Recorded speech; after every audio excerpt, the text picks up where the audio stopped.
Thank you. It's the little things. Dave, are we ready? We're ready. Okay. Good morning, everybody. The January 15th, 2025 meeting of the City Council is called to order. This meeting has been properly noticed and posted in compliance with the open meeting law. Today,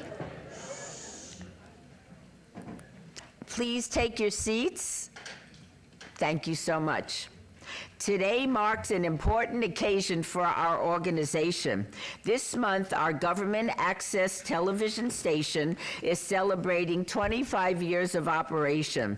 As part of that celebration, you will notice a different look and feel on the channel, which you will see in just a moment, but it will continue to be our community connection. Congratulations to the team, and we look forward to the next 25 years of City Las Vegas TV programming. I think so. Congratulations. These proceedings are being video recorded and can be viewed live on City of Las Vegas TV on Cox Cable Channel 2. You can also watch the meeting live online and access other city content by visiting lasvegasnevada.gov/connect. The proceedings will be rebroadcast on the City of Las Vegas TV the Wednesday of the meeting at 8 p.m. and also on Friday at 4 a.m., Saturday at 7 p.m., Sunday at 7 a.m., and the following Monday at 5 p.m. This building is protected by a state-of-the-art fire detection and suppression sprinkler system. If alarms should activate during today's meeting, please evacuate using the exits at the back of the chambers out to the mezzanine. Proceed out the double doors to the terrace and down the back staircase. If anyone has difficulty with stairs, please check with the marshal or fire official for assistance. Once outside, please assemble on the northeast corner across the street from City Hall at Lewis and First Street. Employees wearing safety vests or our city marshals will inform you when it is safe to re-enter the building. For public comment related to the items on the agenda, citizen participation and public hearing items, we have available a speaker card which you can complete and submit to the city clerk. Cards are available in the clerk's office or at the rear of our chambers. If you do not submit a card, it does not prevent you from speaking under public comment, citizen participation, or specified public hearing items. Is there anyone present today, if there is anyone present today, that has a need for hearing impaired equipment, please see the city clerk staff. Please note, if you parked in the parking garage across the street, a self-validation machine is located in the foyer between council chambers and the security desk you walk through to enter the chambers. You must have your ticket with you to use the machine. If you do not have your ticket, see security personnel when exiting for a validation coupon. Before we proceed with the agenda, would everyone please rise for the invocation given by Chaplain Brian Scroggins, who is filling in today for Chaplain Campy from Messages of Faith Ministry, and please remain standing for the pledge. Welcome. Good morning. Please join me in prayer if you choose. Almighty God, we come before Thee at the beginning of this Las Vegas City Council meeting. Bless the mayor and the city council members for their service. Give them discernment as they deliberate and make decisions that are best for our city. Help us as citizens to be a positive part of those solutions. As a chaplain for the Las Vegas Metropolitan Police Department and the Las Vegas Fire and Rescue, I ask a special blessing on our first responders. Protect them as they serve and protect us. Bless all those who are suffering from the fires in Southern California. Watch over all those fighting the fires with our prayers and hearts with those from our first responder family in Southern Nevada who are part of the multi-state strike force fighting those fires. Bless our national leaders as we move forward into a new inauguration next Monday, that they will make good choices to protect our freedoms. We are grateful for our blessings and close this prayer in your holy name. Amen. Amen. And would you do me a favor? I mispronounced the person the chaplain that you are filling in for. Would you please say the name for the record? Yes, I'm Brian Scroggins, and Victoria Campy was ill today, so she asked me to step in. Thank you so much. Thank you. I pledge allegiance to the flag of the United States of America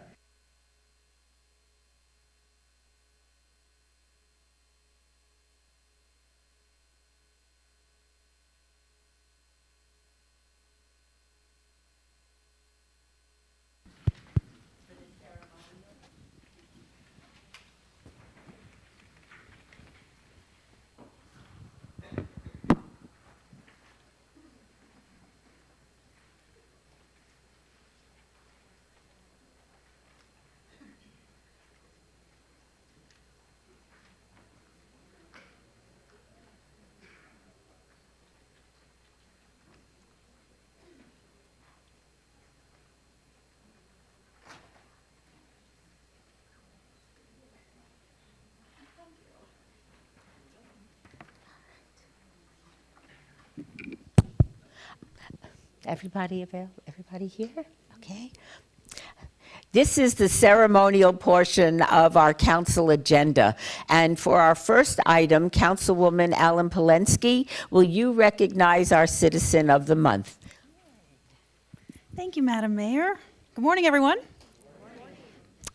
Today's Ward 4 Citizen of the Month has been a powerful force in the legal and judicial system here in Nevada for over 26 years. First as an attorney, and for the last 16 years as a judge. She has been the recipient of the Foundation for Recovery's Community Partner Award, the inaugural winner of the Cultivating Beauty Leader of Excellence Award from the International Church of Las Vegas Human Trafficking Committee, as well as the inaugural recipient of the Pay It Forward Award from the Chinese Americans Citizens Alliance in 2017. This is just a few of her many accolades. During the COVID pandemic and quarantine, she was instrumental in instituting processes which successfully kept the court open remotely, thus eliminating the backlog of cases and trials that occurred in other court jurisdictions. Additionally, under her leadership, domestic violence jury trials were implemented, as ordered by the Nevada Supreme Court, and the first jury trial was conducted and held here in Las Vegas Municipal Court.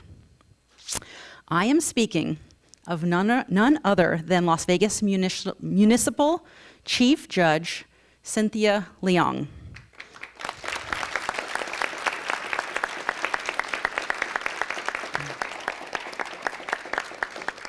Judge Leong, will you please join us up front here as Jack Esslinger shares some words with us?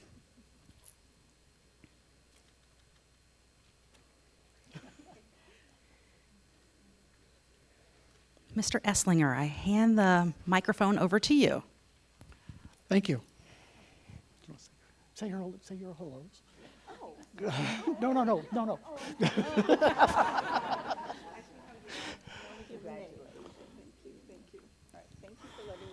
This is a self-indulgent one. Good morning, everyone. My name is Jack Esslinger, and I'm the court administrator for Las Vegas Municipal Court. And I absolutely have the distinct honor and pleasure of introducing Judge Leong as Citizen of the Month for the month of January.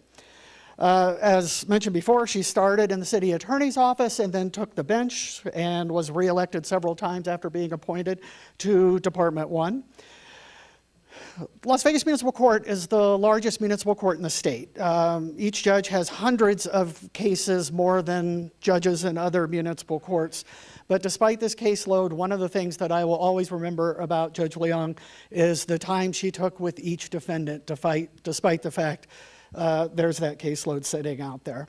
Also, as mentioned before, we had jury trials, and wouldn't you know it, luck of the draw, Judge Leong got the very first jury trial at municipal court, and as you would predict, it was the Murphy's Law of jury trials.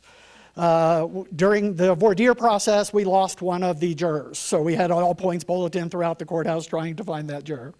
Actually lost. You actually lost.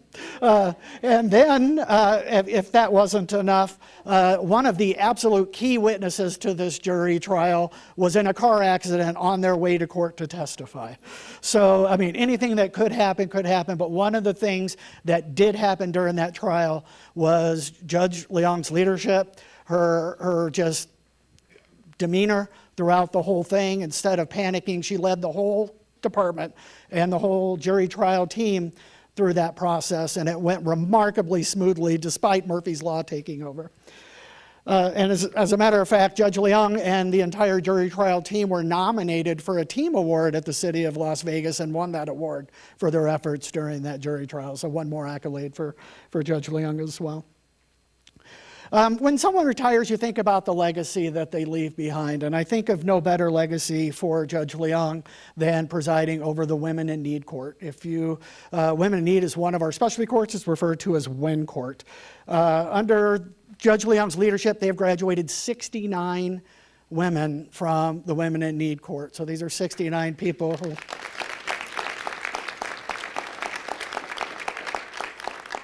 69 people who have met a very rigorous requirement that specialty courts naturally demand and have gone on to be successful.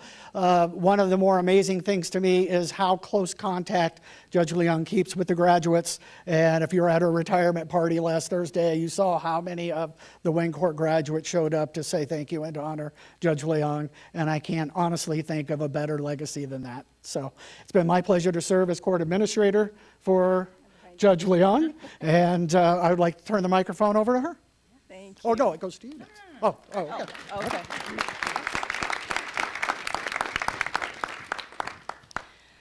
Okay. Yeah, this is a bit overwhelming, but I want to thank you, Jack.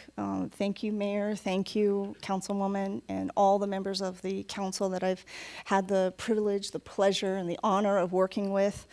I haven't wrapped retirement around my head just yet. As Jack said, there were quite a lot of firsts in the almost 26 years of service that I've had.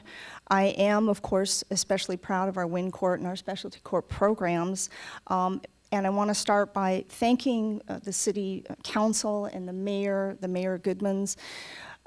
Our programs can't be successful if we don't have the support of the City Council and the understanding of our funding bodies. And so I so appreciate and feel so privileged that I work alongside a city government that is progressive, that is compassionate, that does take the time to educate themselves on what it is that we do and why we do it, because this is a collaborative process. It should be. And we are all living proof that we can make huge impact in the community, positive impact in the community. So I want to thank all of you for working alongside with the court to make these programs happen. I also want to talk to the judges. This is an amazing group of colleagues that I've had the pleasure of working with. I've said this before, and it bears repeating. It is amazing to be able to work with a judiciary that wants to do the right thing for the right reasons. You might think that, oh, well, of course, an elected official should do that, and I don't disagree with that. But the day-to-day, the pressure, the stress, all of us, all of you, you handle it with such professionalism, such stride. And when we have our disagreements, I promise you, we have our disagreements, but the way that we can come together and collaborate, I am blessed to have had this many years of working with an amazing group of judges, and I want to thank you for your service. We have a lot of fun in that stress, and we get a lot of good things done, I think, on a daily basis. And as Jack said, this is the largest misdemeanor jurisdiction in the state. And every day what we do, I want to thank you for giving your very best every day. That's what I see. And I want to thank you for trusting me as your chief for 3 different terms. That is an honor to me and a privilege. And I'm very humbled that you trust me, trusted me. I do want to thank our court administration also, because again, I feel like what the hallmark is of my time with the city has been a collaborative process. The court Jack, you are an amazing leader. I will go on record and say that I think, and it is my opinion, this is the best administration we've had so far. So many challenges during the pandemic, the building of our amazing new courthouse, and you have a unique ability to address the judges' concerns, elected officials, all of you that have to work with this level of stress and things that happen and turn on a dime. I so appreciate your efficiency, your professionalism, your integrity. I feel like the court is in the best place that it's ever been, and it's reflected in the feedback that I get from employees and their morale is so different now. So I thank you for that and for the years of working together, especially to retire with you at the helm as we welcome our new court administrator. Yeah, thank you. Thanks, Jack. I want to acknowledge my staff in Department 1, my whole team who is here. Well, judges, you know, we cannot do our job without our team and the level of professionalism. You set the standard. I know, judges, I'm going to be a little indulgent. It's my last official day, right? My department, I feel that you set the standard for professionalism, for efficiency, for excellence. And I so appreciate what you do every single day, because what we do is hard. And you do it so well and seamlessly. And that kind of working relationship over the years is why municipal court enjoys the reputation that I believe that it has, which is that it is efficient and it is compassionate. So I want to thank all of my team for making that happen for us and for me.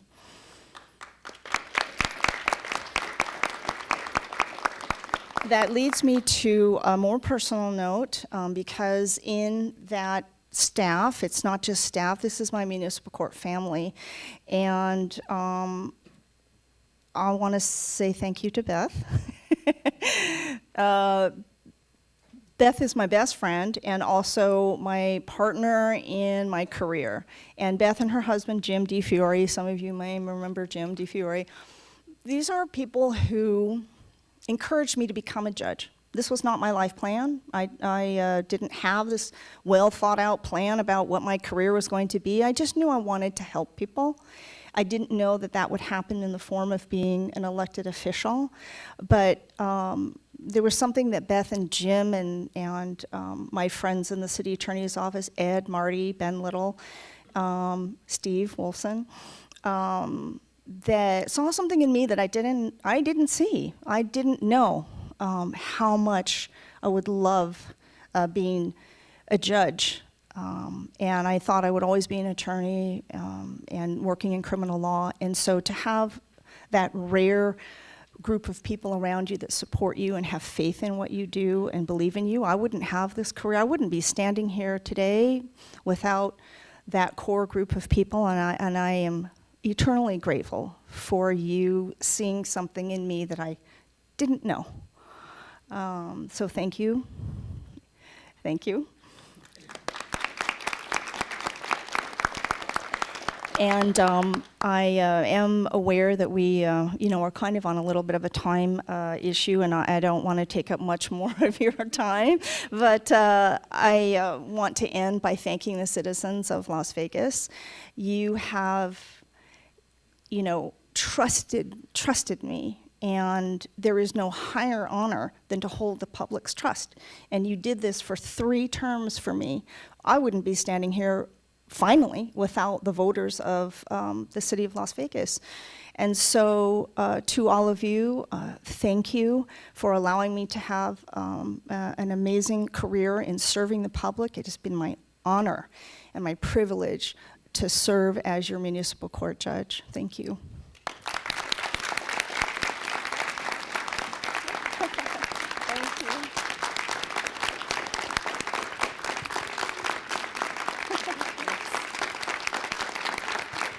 Thanks. We're going to step up front for some pictures. Oh, okay. Yeah. Oh, here we go. This is your... Should I set this down? Okay. Oh. Any proclamations? Oh, Lots and lots of hard work. Okay.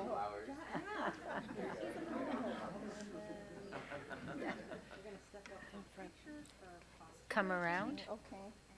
You'll be in front, sandwiched between the mayor and myself. We'll have the sister in the middle. That's, yeah, that's good. So the picture looks good. Okay. This is great. Where am I looking? Okay. Perfect. All right. We're going to go in 3, 2, and 1. We'll go in 3, 2, and 1. One more round. We'll go in 3, 2, and 1. Thank you guys so much. Thank you.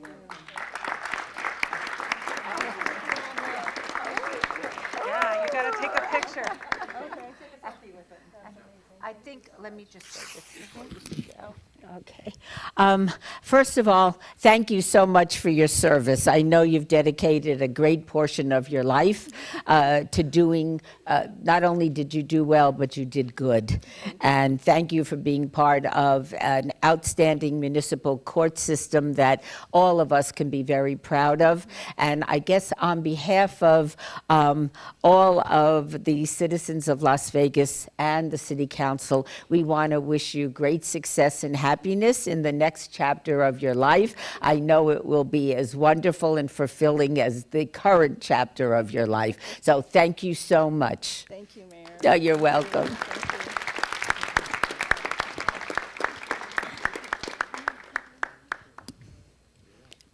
you. Yes. Thank you for being a legend. Thank you so much. Congratulations. Enjoy. Retirement. Little job. Are you retiring? I'm retiring. I'm done. You're retiring? This week. Oh, my, okay.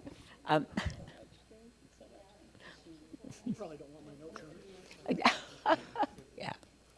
For today's final ceremonial item, Councilwoman Summers Armstrong is going to recognize a local group bringing visitors from around the world to Las Vegas to celebrate. Councilwoman? Thank you, Madam Mayor, and welcome everyone. I'm Chandra Summers Armstrong, Councilwoman for Ward 5, and today it is my pleasure to recognize a local group that has been helping Las Vegas celebrate Lunar New Year for more than a decade. The local group, called Chinese New Year in the Desert, has truly made these celebrations in our community a special event that visitors from all over the world travel to Las Vegas to experience. Before I invite the Chinese New Year in the Desert team to join us at the podium, I would like to invite my City Council colleagues and the Mayor to be seated with the audience as we have a special performance. Please join me in welcoming the Lohan School of Shohalin Lion Dancers.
What an amazing performance. Let's give them another hand. Come on, you all.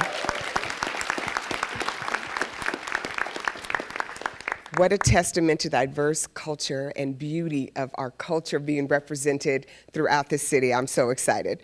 Now it's my pleasure to welcome Jan Li Lo and the Chinese New Year in the Desert Board and ambassadors to join us here at the podium.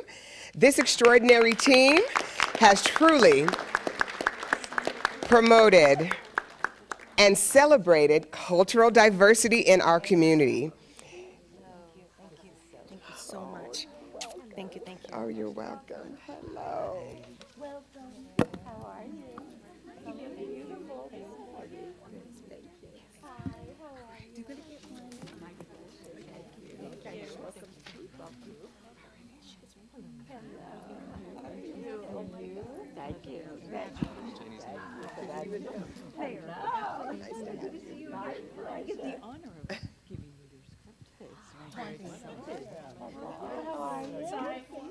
Lots of love going on here. All right. All righty. It is my honor. Oh my. Yes, oh. you get one too. Hey. Y'all know I love a scarf. It is my honor to present Jean Li and the team a proclamation in thanks of their efforts. The proclamation from the mayor and city council makes January 15th, 2025, Chinese New Year in the desert. So, would you like to have a few words? Come on. Thank you so much, everybody. Happy Lunar New Year, 新年快乐，恭喜发财. I want to thank you. You see all our beautiful ambassadors because it takes a village to put on this event for the 14th year. So I know most of you have already seen me, tired of me. So I am actually going to pass this microphone over to the next gen, our board of director, Ji Wang, and he'll tell you all about this wonderful event. And thank you, Lohan. You know what? I'm going to get the Lohan School Sifu, join us out here, please. And have your crew join us down here, please. Judge Leong, congratulations. And Chandel, my friend, thank you for coming. G? So celebrating Chinese New Year is always a special time when growing up back in Malaysia. That's where I'm from. And the lion dance always signify a special time where the bad luck are chased away by the bright color and then the loud drums of the lion dance. So CNY returned back to the desert this year for the 14th year. Welcome the year of the wood snake. So this is the year of the snake, and people who born in the year of snakes are known to be intelligent, calm, and loyal to their family. On behalf of CNY in the Desert, I would like to thank the city of Las Vegas, especially Councilwoman Summer Armstrong and Mayor Berkeley for the opportunity to showcase our heritage in such a diverse and vibrant city. Thank you. And this year, we will be ringing in the Lunar New Year in these three events. On January the 30th, we'll be holding the Asian American Pacific Island Night at the Golden Knights game. Followed by, then on the January the 31st, a ribbon cutting at Suncoast Hotel and Casino, followed by a traditional 9-course feast at Taste of Asia. After that, we will finish up with a grand finale on a parade on downtown Fremont Street, followed by an after party and dance for a cause at downtown Containers Park. And all proceeds will benefit some local and national charities. In the grand tradition of Chinese New Year, people always greet each other with phrases such as 恭喜发财, that means wishes for wealth and prosperity. And 心想事成 means all your wishes may come true. May this year of snake bring you all with health, happiness, and abundance. And we invite you to join us for this celebration as we welcome the year of the snake. Thank you. Yeah, that's it. Can we take pictures? Yes. Well, thank you all so much. I think this is our photo moment. So let's gather in front of the podium and get some wonderful pictures. Oh, and the proclamation. Can't forget this. Thank you. All righty. In the middle, lay down. Give that to the mayor, Councilman. Perfect. What am I doing? Jace just said to hold on to the Hold on to the mic. All right, let's get in the picture. Oh, yeah, I'll do it. I'll do it.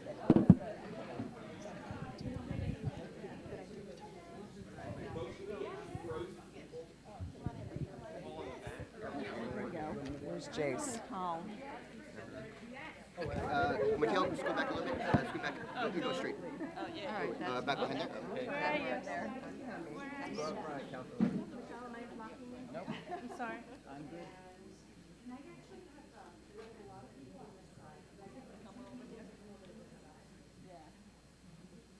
Yeah, you guys want to come over the side. Councilwoman, you can't see you. Come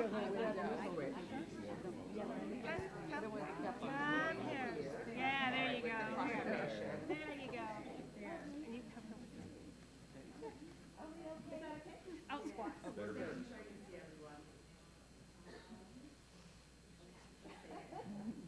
Alrighty, everyone, we're gonna go in 3, 2, and 1. I'm gonna take a bunch.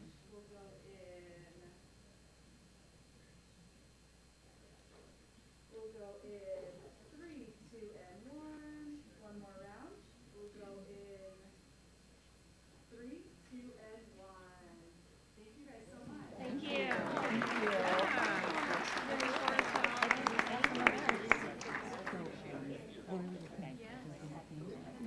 I'm really looking, Commissioner Miller just was not very collaborative. So we're looking forward to a whole new regime. Thank you very much. Lovely job. Yeah, okay, perfect. Okay, wonderful. And hugs to Reed.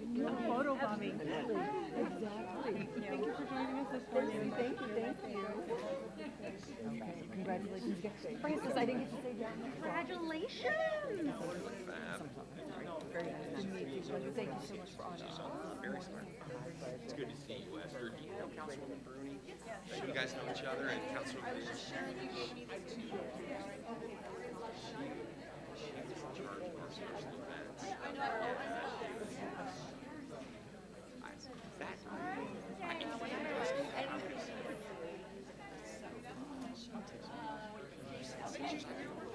Mayor, do you want to invite? 5 minutes. We're going to take a quick break and be back with the meeting in 5 minutes.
We will be starting momentarily.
Okay, we have a quorum. May I ask everybody to take their seats?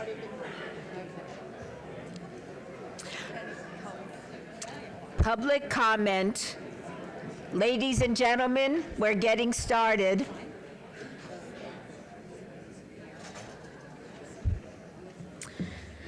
Public comment during this portion of the agenda must be limited to matters on the agenda for action. The amount of time any single speaker is allowed may be limited. All comments made will be cross-referenced to those specific items. If anyone submitted a speaker card or who wishes to speak under this portion of the agenda, please come to the podium, state your name for the record.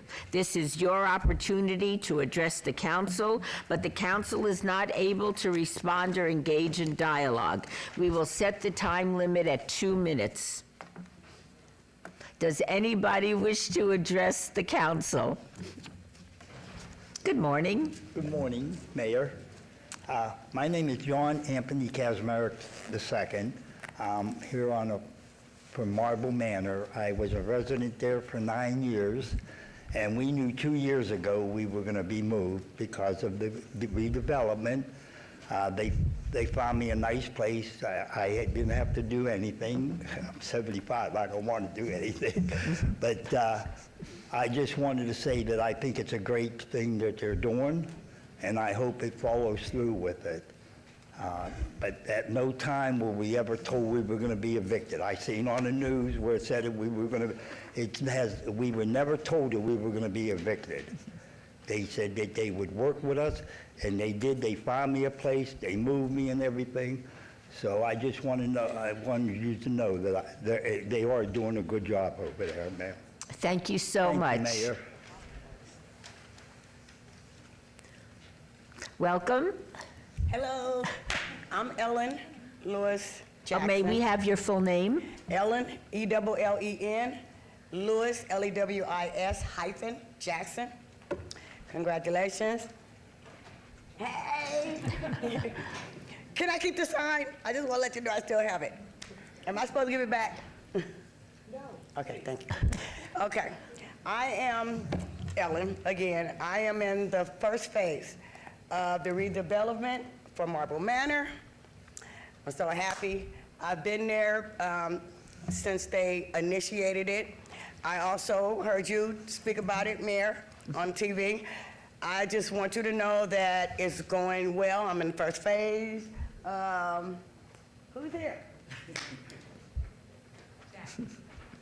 Mr. Lewis Jordan. He's at the end. Oh, okay, he's over there.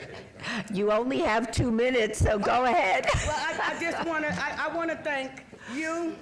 I want to thank the staff of Southern Nevada Regional Housing. You came in and you did it. You got the wheels rolling. I want you to know that it's going fine. I'm not having no problem. I'm packed. I want to thank the revival, redevelopment, and also the social workers, them. And That mic over there. I'm looking, I talk kind of a lot, and I'm very looking forward to moving. I just want you to know the wheels are rolling. We're on the assembly line. It's like we're making cookies, and the cookies are coming up. So I want to thank everybody that has anything to do with it. It's a great thing.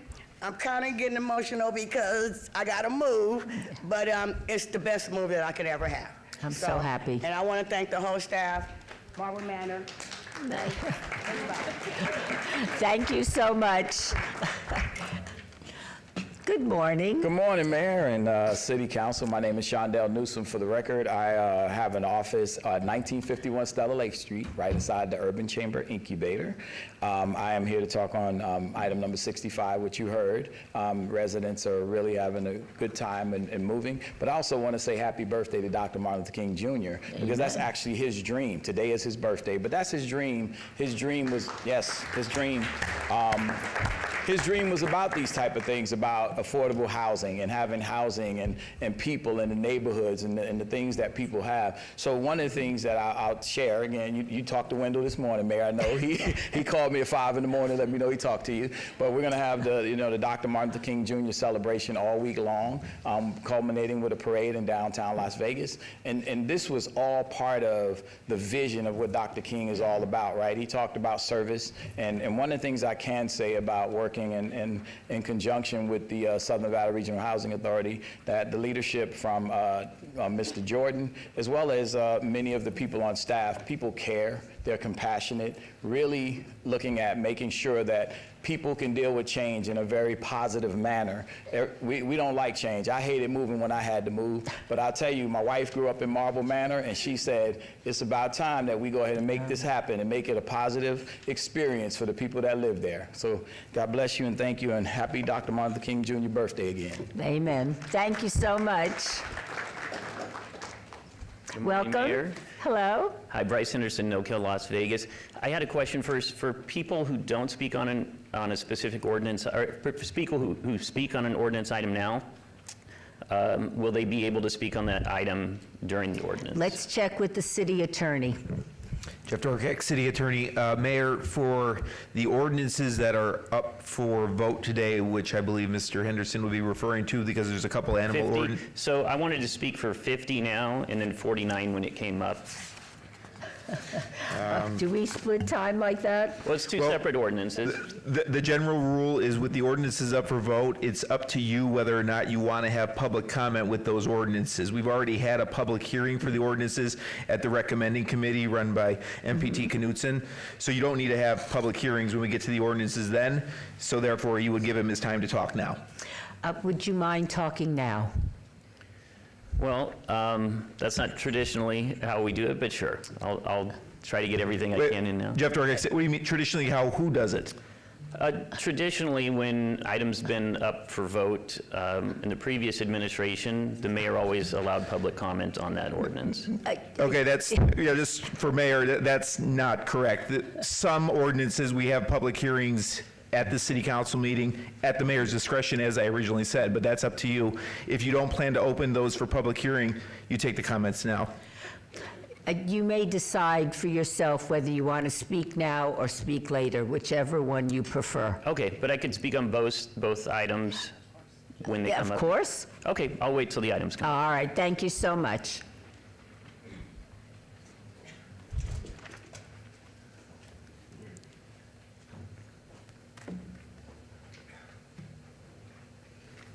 Hello, my name is Deborah Mitchell, and I am here to speak on behalf of Bill 45. This bill will indeed have a financial cost to the pet store business. They will have to pay an employee to submit this data to the regulatory agency. This data is already required to be collected by the USDA and can be extrapolated and sent to this enforcement agency. The business can recoup these costs by raising the purchase price of these purebred and designer dogs. I guarantee people who want these designer dogs will pay. I am pro-business, And for anyone that has a business, and in my case as a dental hygienist, the amount of recording, OSHA requirements, licensing obligations that I have to meet in order to operate as a hygienist is what I call the cost of doing business. When animal control officers, city marshals, investigators, attorneys, judges, and their support teams are called in to investigate and try these cases, the fiscal burden falls on city taxpayers. In addition, the expense to treat, house, and care for these animals has a substantial impact on our city shelter.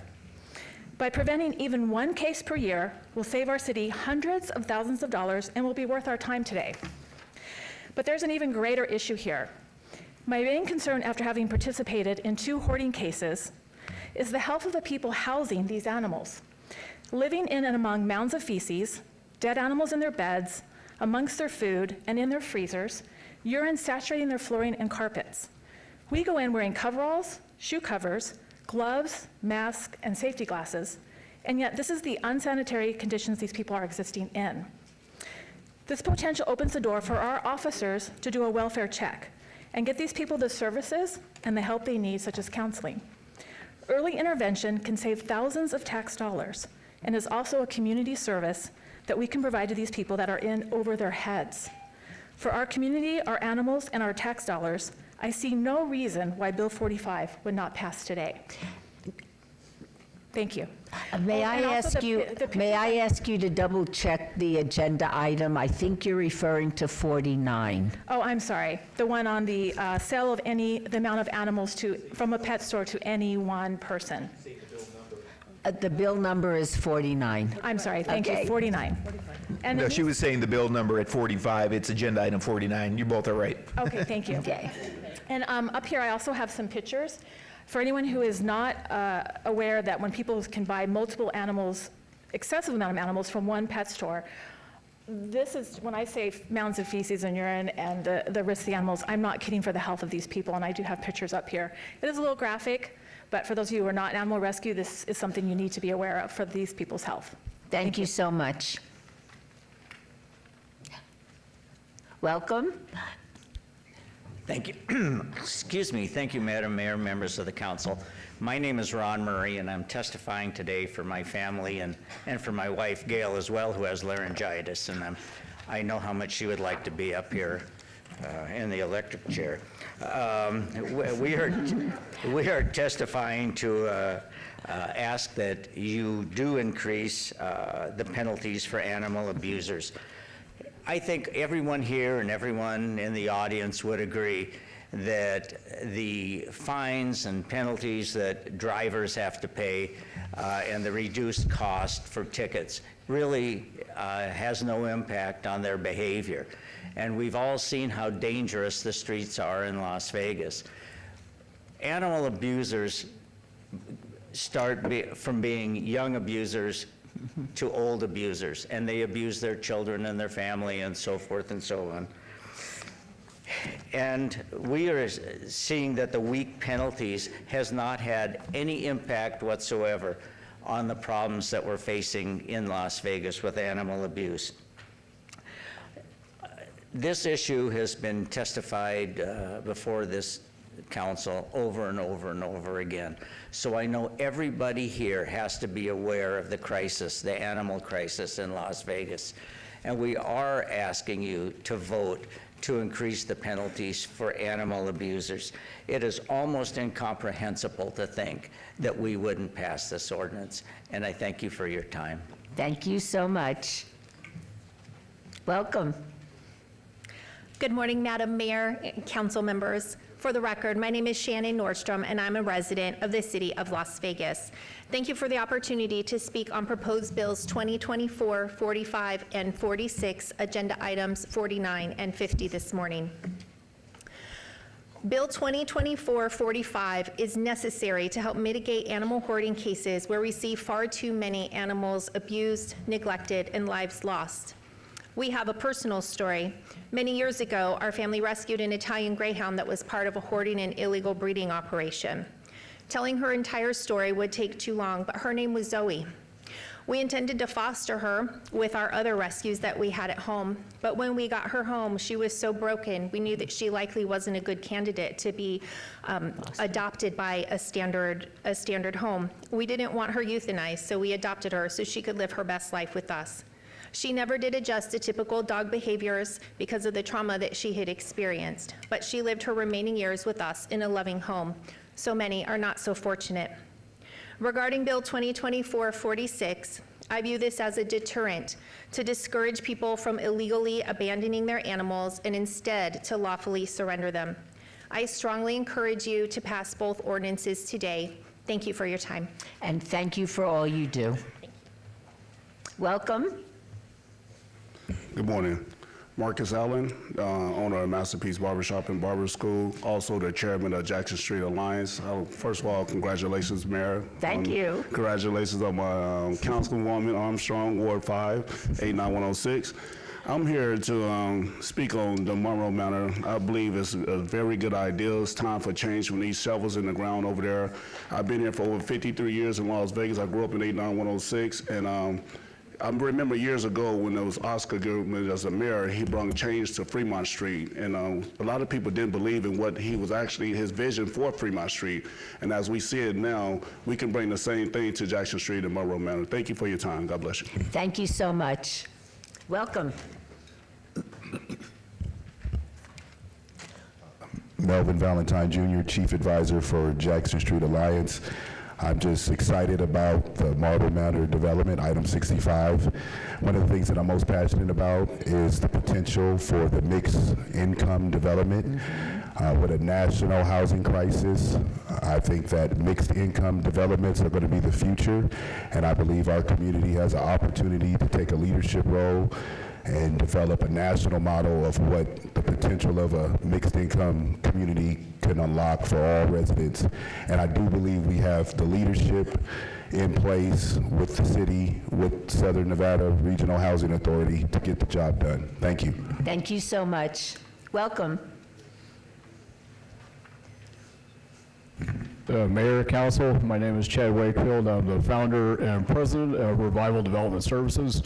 My firm was selected through a competitive RFP process by SNARA in the summer, and we're honored to be chosen to provide the tenant relocation services for the Marble Manor project. We've had a great time so far meeting with Phase 1 residents and other phases, explaining how the relocation program will work for them, the benefits, the options available to them. We've had great rapport with them, and look forward to really getting to the hard work and helping them relocate to housing that's going to work for them while Marble Manor is being redeveloped in phases. We've had a couple successful cases already, and folks have gotten settled in housing that works for them while they await to come back. We're very honored. It's an exciting project. I think it's a historical project, and we couldn't be more thrilled to be part of this. Thank you very much. Thank you very much. Welcome. Good morning. Hi, my name is Natasha Samuel. I'm here speaking on item 65 as well. I'm here representing Lutheran Social Services. We are the other part of the collaboration for Marble Manor. We provide wraparound case management services for all the residents, and I'm proud to say that so far we've engaged 93% of the residents, and we will be following them over the next 8 years, both while they're at Marble, when they move away, and when they come back. So we're just excited to build that relationship and continue providing services for the residents. Thank you so much. Gesundheit. Welcome. Good morning. My name is Louis Jordan. I'm the Executive Director of the Southern Nevada Regional Housing Authority, where Councilwoman Bruni, is our Vice Chair. Mayor, welcome. Thank you. Councilwoman Armstrong, welcome. And I say that from the perspective of, I wanted to cover just a couple things today. Just assert the pleasure and the excitement we have in working with the city on this project. For those in the audience who don't know, this is the beginning of a $50 million investment from the federal government, which ultimately will result in close to $400 million of revitalized housing. and we're really, really excited. We also wanted to make sure that we come to you with the perspective of understanding while the brick and mortar portion of this is so important. I'm very proud of the team we've assembled at the Housing Authority, working with the city, but it's vitally important that you know what's at the top of that list, you know, with brick and mortar is communication and developing trust in the community. If you've heard me speak before, you'll hear me say we have to move at the speed of trust. You know, we have to meet, and meet again if necessary. I'm excited about where we are today. There's so much more to go, and as it relates to not only revitalizing the west side of our community, but that boost we need to continue to make our city a world-class city. This is a start in that process, and so we're excited. Mayor, I'm looking forward to sitting down and talking to you further. The Councilwoman Armstrong has me on speed dial. We talk quite a bit. As she should. As she should, absolutely. And to the extent that we believe in continuous improvement leads to continuous communication leads to continuous improvement. So to the extent that any of you here, see, or understand something that isn't consistent with what we're saying, please let us know. Thank you for the opportunity. I look forward to getting together. Yes, ma'am. Welcome. Good morning, Madam Mayor and members of the City Council. My name is Casey Brunson, and I am the founder and director of Vegas Friends of Guinea Pig Rescue, the only exclusive guinea pig rescue in the state of Nevada. I want to express my complete support for Bills 45 and 46, both of which convey that the City of Las Vegas hear the people of the community and the enormous amount of stress our shelters and rescues that are caused by abuse, neglect, torture, and abandonment of animals in the city. Since I have started operating the rescue 2.5 years ago, we have taken in 314 guinea pigs, with a large percentage of them originally being purchased from pet stores. The financial impact to the community is far greater than the impact to local pet stores, who will sell guinea pigs for just $50. For vet costs alone in 2024, this rescue has spent close to $20,000. At least $3,000 of that were for the survivors of the horrific hoarding situation from earlier this year. Over the last year, I've had to watch as the criminal justice system discounted the lives of 70 dogs, hamsters, and guinea pigs that were found dead at the hands of Carolyn Luke and Timothy Miller, who got at least 95% of their animals from local pet stores, the main one being in this city's jurisdiction. At the time of their arrest, they had over 250 animals in their care, 66 of them being dead and their bodies stuffed into carriers or their freezer, with an additional 4 dying in my rescue shortly after. I am encouraged by this bill shining a light on the need for guinea pigs to be protected from people like this. So far, this bill is the only evidence that anyone is listening. I thank Victoria Seaman for meeting with us to learn more about the crisis, and I implore any other member of this council to do the same. I am open and willing to share the crisis that is going on in our city. I am asking to pass these ordinances as they are a pivotal step in helping this community with the current animal crisis.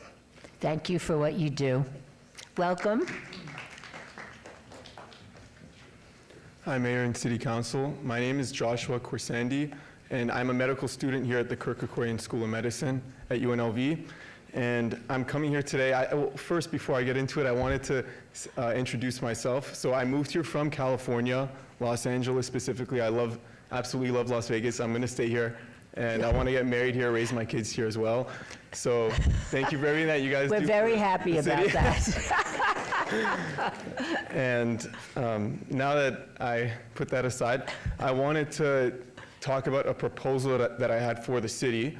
And as a medical student, I look at everything in sort of a medical perspective. And as I was eating in all the restaurants in Las Vegas, I noticed that they used a lot of plastic cutting boards in the kitchens. And I don't know if you're familiar with it, but there are a lot of microplastics in the plastic cutting boards that are being released and that are staying in your body and accumulating in organs such as your brain, your kidneys, your testes, your ovaries. They even found microplastics in the placentas of mothers and in fetuses. And this is something that I feel deeply about. All these studies have been published within the last few years. It's all very recent. And I believe in 10, 15 years, they're going to come out with much worse associations. Microplastics are affiliated with like gut inflammation and endocrine disruption and a lot of other harmful effects. And I wanted to know respectfully if there's any way that plastic cutting boards can be banned in restaurants and an alternative can be used, such as stainless steel, glass, bamboo, or wood. And I thought about this. I definitely think that California or Massachusetts, historically, they have been the ones who propose bills like this. I think that if we don't do it first, other states will, other cities will. And I feel like Nevada could be a leading city, Las Vegas specifically, to start something like this. And if you think about the cost-benefit analysis, I talked to people in the hospitality industry and they fully support it.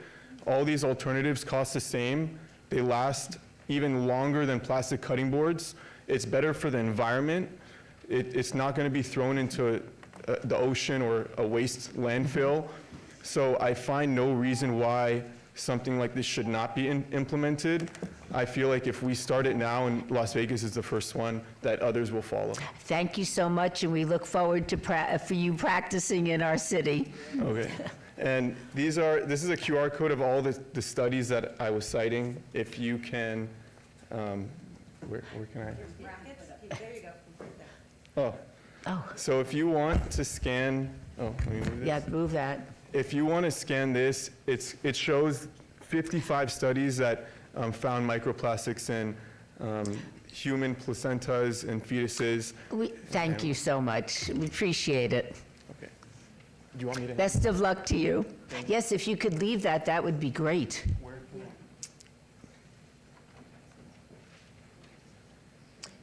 Thank you.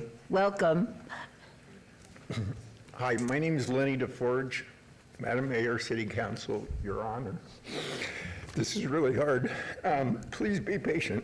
22 years ago, I became an adopted dad to 3 Las Vegas-born young men.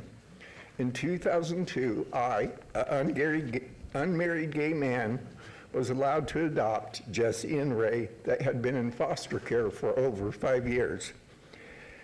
In 2004, my then boyfriend, now husband, was able to adopt our 3rd son, Kelton.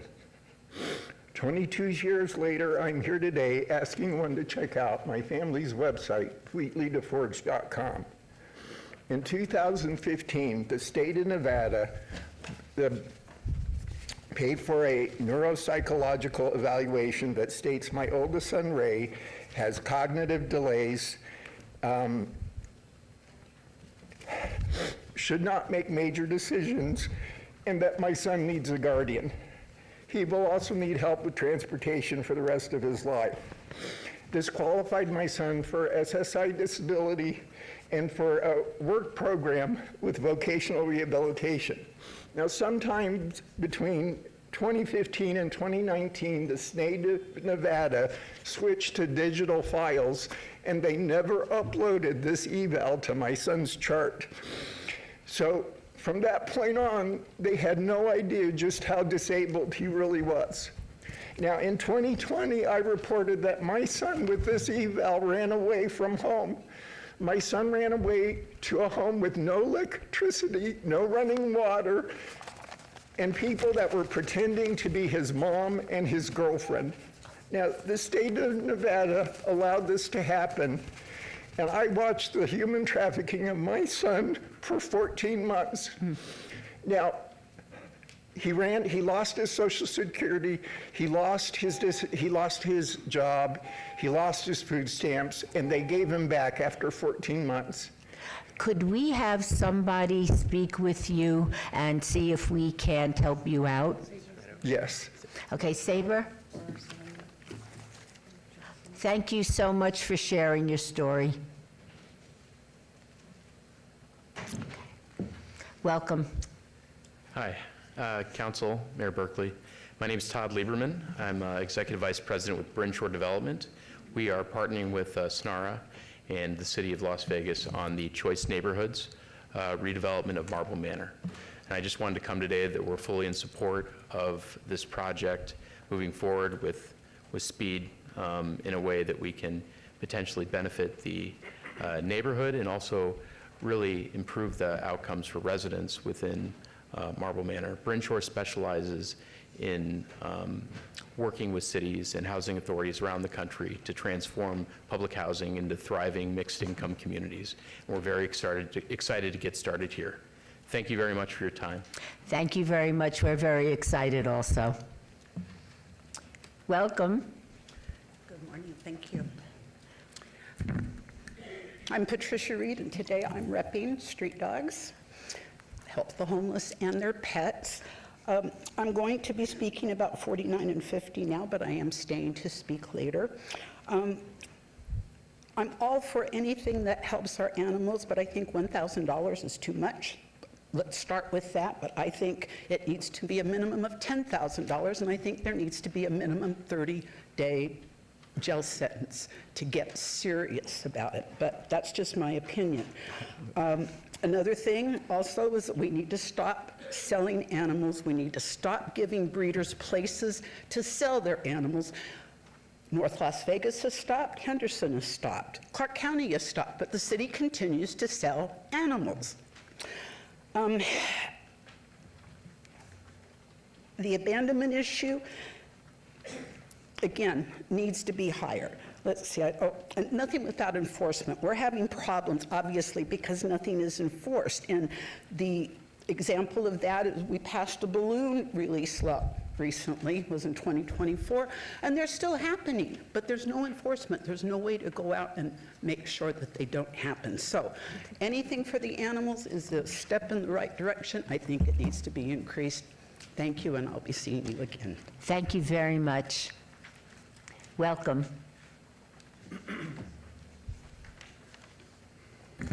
Good morning. Dave Schweiger, President of Money's Matter Rescue. I fully support the approval of the two animal bills, 45 and 46, which is Agenda 49 and 50. Although as a rescue, we don't run into hoarders every day, we do run into rabbits being dumped in our city every single day. Our city has been in a major animal crisis since 2020 and before.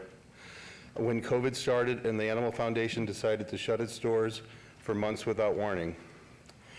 And even when our public shelter reopened, they only reopened partially. Even to this day, even though they are receiving an additional $5 million in taxpayer money, they're still not running at full capacity, which used to include a public low-cost spay and neutering. I recently heard that the Animal Foundation is now asking for an additional $5 million.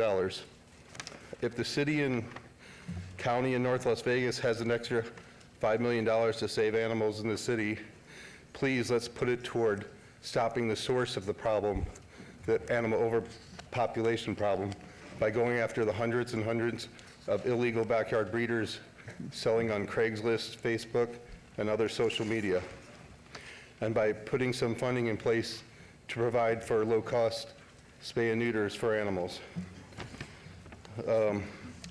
Our city will never solve the animal overpopulation problem until it invests in attacking the two main sources of the problem. And by stopping the sources of the problem, in the long run, it will save thousands of animals' lives and millions of dollars in taxpayer money. Thank you. Thank you very much. Welcome.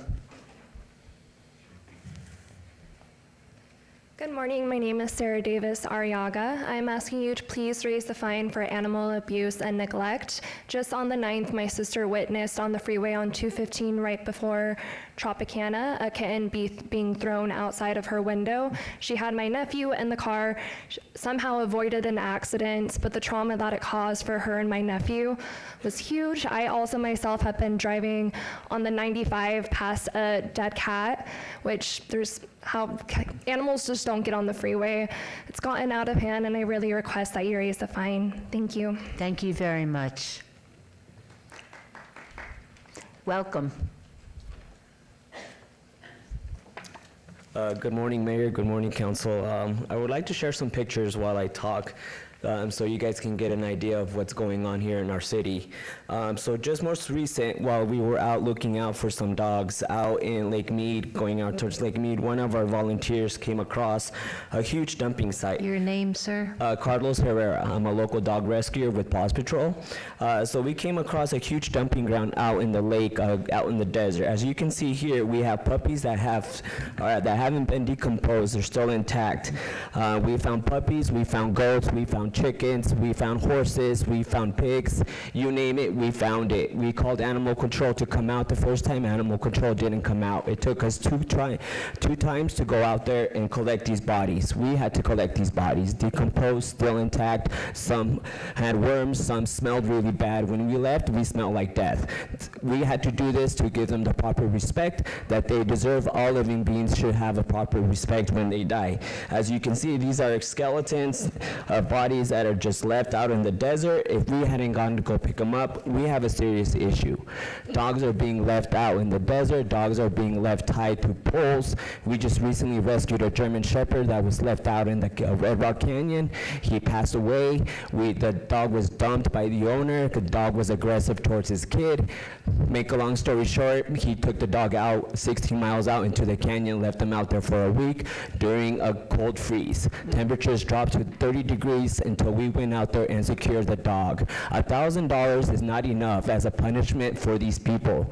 They need to be put in jail for at least 30 days. We have a serious issue. And like Chief Leung said earlier today, if we have to collaborate, the collaboration starts with the council, it starts with the enforcement. If it doesn't come from you guys, it's going to continue to happen as it has been doing for years and years and years. We are crying for help. We need your help. This issue is going to continue to happen if nothing is done by the council, by our city. It's happening way too much. Reba, the case, a popular case that caught national attention, she was dumped out in the bin. Raider, another dog. We have a problem. We have a problem, please. We hear you. Thank you very much. Welcome. Hi, good morning, Mayor and Council. For the record, Gina Greisen, Nevada Voters for Animals. I'm here today in support of agenda items 49 and 50, and specifically on agenda item 49. On Friday, March 29th of 24, I was contacted about a potential hoarding situation. And it's kind of funny because as I, not knowing what I was going to do, my mom said, "What are you going to do?" And I said, "I don't know. I'm just going to drive over there and see what I find, And sure enough, I pull up in front of this house, and the neighbors are watching, and everyone knows that these people are basically, because they're being investigated by Clark County Animal Control, they're transporting the animals to a hotel within city jurisdiction to hide them because they're going to have an inspection at their home. Well, in the process of all of this, many animals died.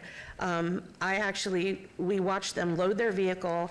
I ended up following them because they refused to allow animal control to Boulder City, where they were pulled over and eventually arrested.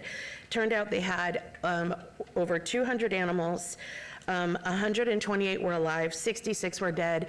That day in Boulder City, there were at least 11 to 15 dead guinea pigs just from that transport, from when they left their house to Boulder City, because they were stuffed in buckets and then had clothes on top of them. That's why animal control cannot see them in the vehicle. Well, as it turns out, we found out later, I don't know if... Keep going. I was sent 72 pages of purchases where they bought many of these animals from Petland in Boca Park. As you can see, there's 6 pages, single space, the dates, what they purchased, guinea pig babies, birds, puppies. They bought so many. So a lot of those animals that were found dead in the hotel room, in their freezer at their house, in their vehicle, in 3 different jurisdictions, here you go. These were all the purchases that they made at Thank you so much. So we're in full support of that, and also Reba, we were involved in that case as well. Abandonment, massive issue, as you heard the speaker before me. Please, we urge you to support these 2 bills. Thank you. Thank you so much. Is there anybody else wishing to be heard? In that case, we'll go to agenda item number 8. For possible action, any items from the 9:30 a.m. session that the council, staff, and/or the applicant wish to be stricken, tabled, withdrawn, or held in abeyance to a future meeting may be brought forward and acted upon at this time. Mayor Pro Tem. Thank you, Mayor. I have 3 items. Item number 39, R-74-2024, Commercial Visual Improvement Program Agreement between the RDA and EAE Property. The owner is Abel Baker Brewing, located at 1510 South Main Street. There's a request by staff to obey this until the February 19th, 2025 City Council meeting. Item number 60A through 60E, 24-0190 GPA1, ZLN1, VAR1, VAR2, SDR1. Applicant is William Brown. Owner is H&H Investment Realty LLC on 1.18 acres on the southwest corner of Owens and Gateway. There is an abeyance request to the February 19th, 2025 City Council meeting requested by the applicant. And item 63A through 63B, 24-0508 VAR1, ZON1. Applicant is Champion Resource Group LLC. Owner is DFA LLC on 0.32 acres, generally located west of Harvey Mumford Street, approximately 725 feet south of Washington Avenue. There's an abeyance request by the applicant to the March 19th, 2025 City Council meeting, and that'll be my motion. Okay. Is there a motion? You made the motion? All right, let's vote on the motion. Please post.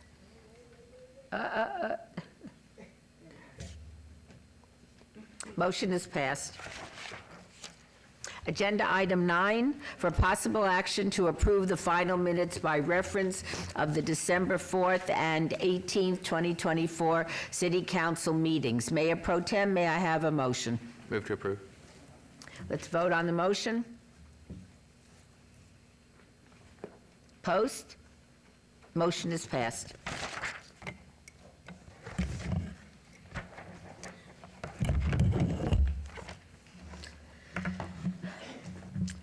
Items number 10 through 42, with the exception of item 39, which has been held in abeyance.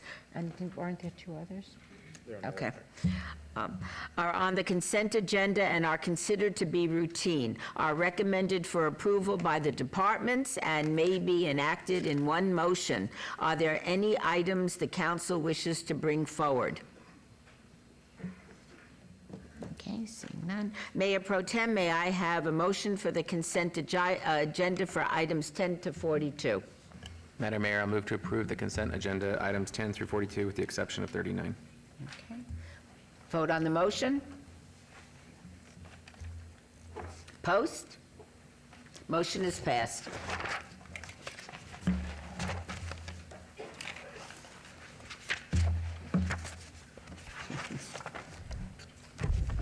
Agenda item 43. Discussion for possible action regarding the ratification of Hans Jessup as court administrator, a salary of $160,000 plus benefits out of the general fund. Mr. Jansen? Mayor and City Council, how are you? I'm We're very playing a well. little switcheroo today. I'm Deputy City Manager Tim Hacker. I have the pleasure of supporting the municipal courts as part of my oversight. On behalf of City Manager Jansen, however, we are pleased to forward for ratification Hans Jessup as the next court administrator. I'm going to turn this over to our Chief Judge, Kelly Giordani, so she can really kind of talk about the process and the selection. But one thing I wanted to know, a couple of things actually. Hans is a beekeeper, so if you ever have bee issues, I think that's important that you're aware of that. And he also won the chocolate chip cookie bake-off in '24. So those are important things. We don't get into the personal side of our employees A very very often, valuable but it's asset very for the valuable. city. Yes, it is. So if the Chief Judge would like to make some comments. Good morning, Madam Mayor and Council. My Good name is morning. Kelly Giordani, and I'm the Chief Judge of Las Vegas Municipal Court. You saw our current court administrator, Jack Esslinger, this morning. When he informed the judiciary of his intention to retire, we were sad and happy. Sad to lose such a great court administrator and a member of our municipal court family, but certainly happy for Jack and his future retirement and time that he gets to spend with family and friends.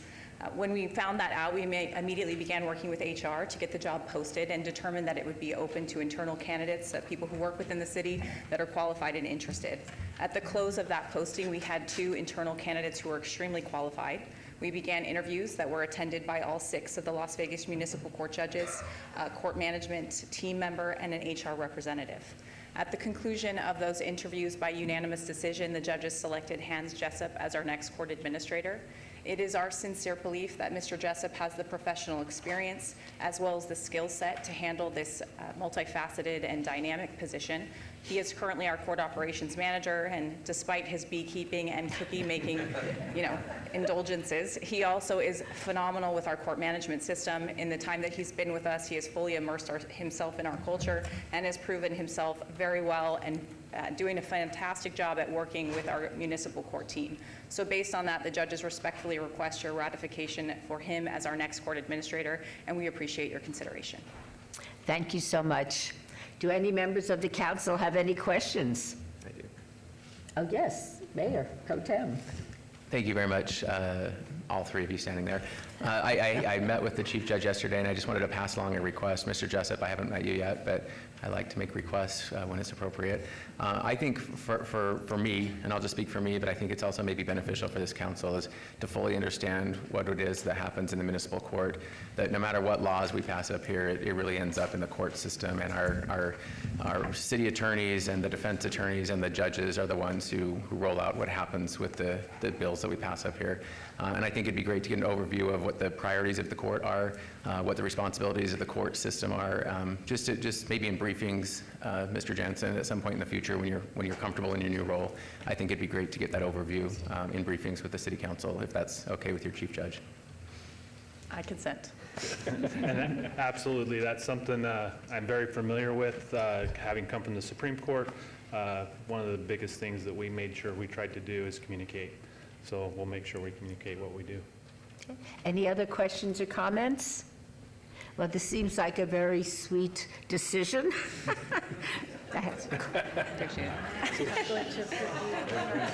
Oh, my goodness. May I have a motion, Mayor Pro Tem? Yeah, congratulations, sir. I will move to approve. Shall we vote on the motion? Post? Passed. Congratulations. Mayor, see, if I can indulge, can we have Hans just explain, I've told you about the most interesting aspects of him, but maybe he can explain his background a little bit and his credentials. Be delighted. Honestly, it's a little overwhelming. I come from a very small town. Grew up in a very small community, and so to be able to grow in that kind of community and come to a city like Las Vegas, to be a leader of a court is pretty humbling. I've worked for everything from a probation officer, court clerk, all the way up into court administration. I've worked in the judiciary in Colorado, Utah, and Northern Nevada, and now down here. I've worked for the Supreme Court for 15 years, overseeing their annual reports and statistics, so I know about communication and getting out what we do. I would be remiss if I didn't thank my family and friends for their support. Some of the things that I've noticed about the court, having had the opportunity to work there, is we have an exceptional judiciary that is focused on individual justice. They're top-notch. I have staff that are equally exceptional. They are poised to do great things and have been doing great things. The leadership is fully engaged. So with that, I know that there's going to be great success at this court. Not by anything necessarily that I do, but by everything that they do. And so I'm grateful and humble to have this opportunity. Thank you. We're very happy to have you. Thank you so much.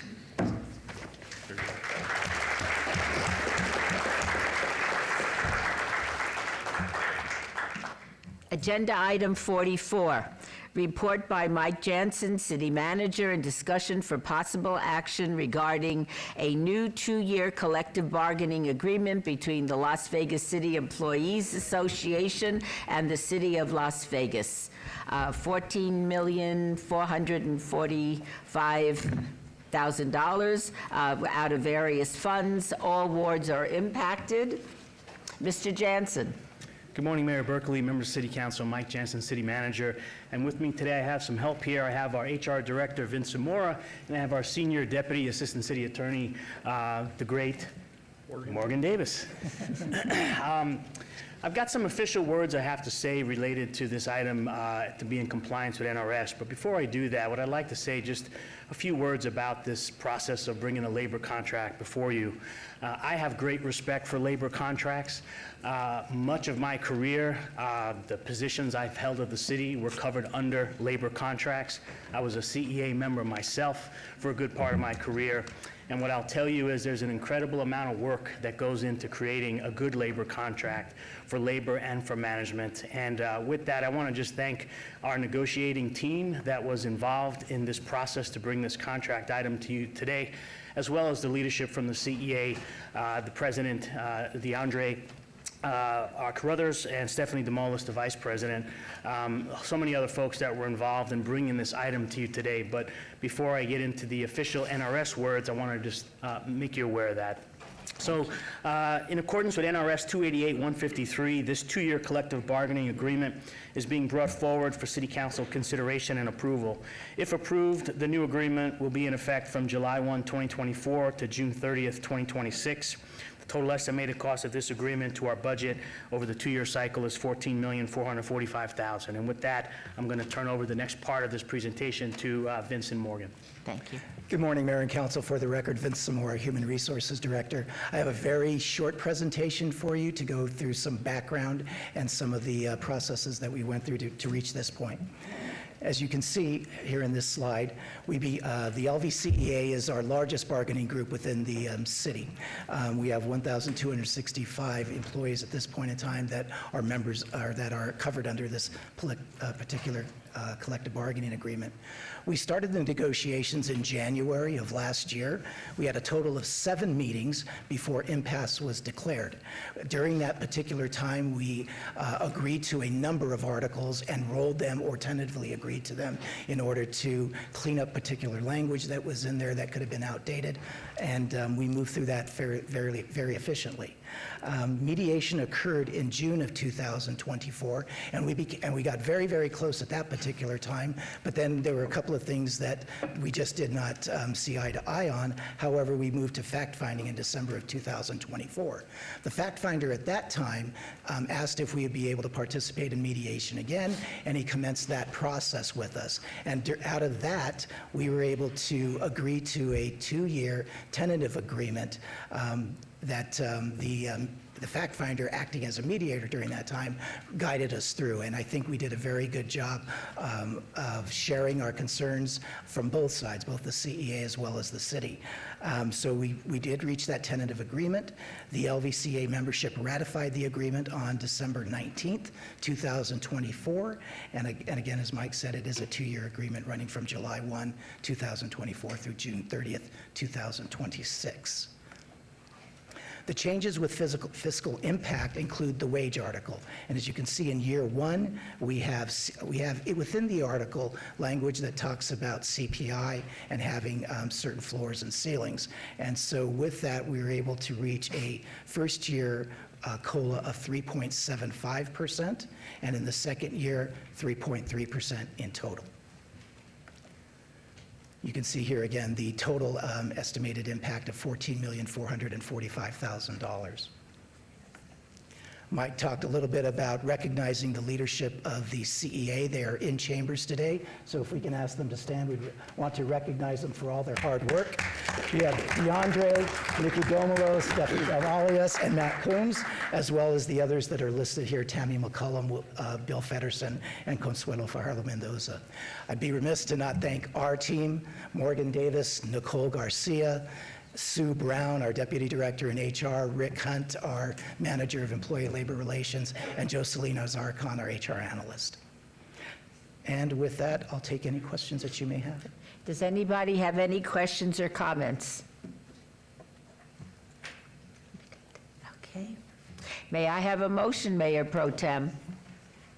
Thank you, Mayor. With great appreciation to the 1,265 employees represented by the City Employees Association and for everybody who participated in negotiating, thank you very much, and I will move to approve. Vote on the motion.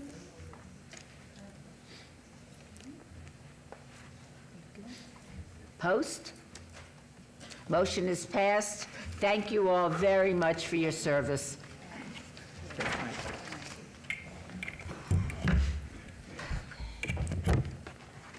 Agenda item 45. Discussion for possible action regarding an appeal of a work card denial for Stephen Michael. And I'm sorry, can somebody pronounce that name for the record? I think it's Volgamuth. They're here. Are you guys here in the audience in place? Thank you. We'll get a clarification so it's on the record. Doing business is Hop Nuts Brewing at 1120 South Main Street, Suite 150, Ward 3, Ms. Diaz. Mr. Floyd? Oh, hello, how are you? Good morning. Would you state your name for the record? Absolutely. Good morning, Mayor and Council. I'm Darcy Adelby-Hurd. I'm the Business Licensing Manager.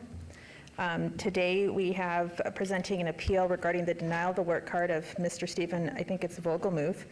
The denial was issued by Las Vegas Metropolitan Police Department pertaining to his application to work as a bartender at Hop Nuts Brewing, located at 1120 South Main Street, Suite 150, which is in Ward 3.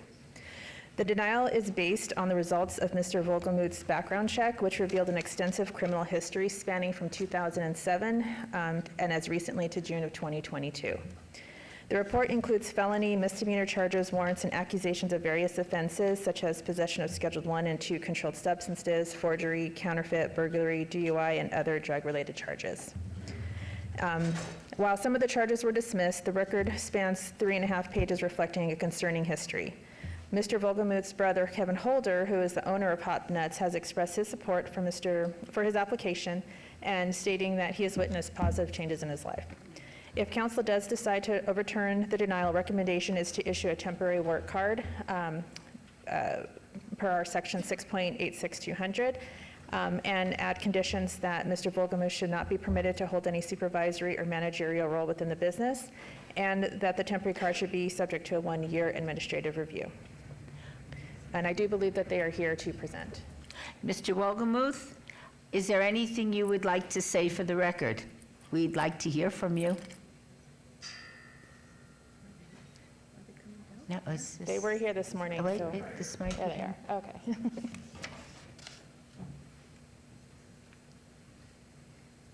Good morning. Good morning, welcome. Thank you for having us. And would you state your name for the record? My name's Kevin Holder. I'm the owner of Hop Nuts Brewing, right down here on Main Street. I'm here today in regards to my brother Stephen's work card denial. I've read through his scope and understand I'm aware of his past. Excuse me. Stephen has completed all of his court-ordered programs and continues to strive to do better in his life. He's a hard worker, and I would love to have him as a part of our team.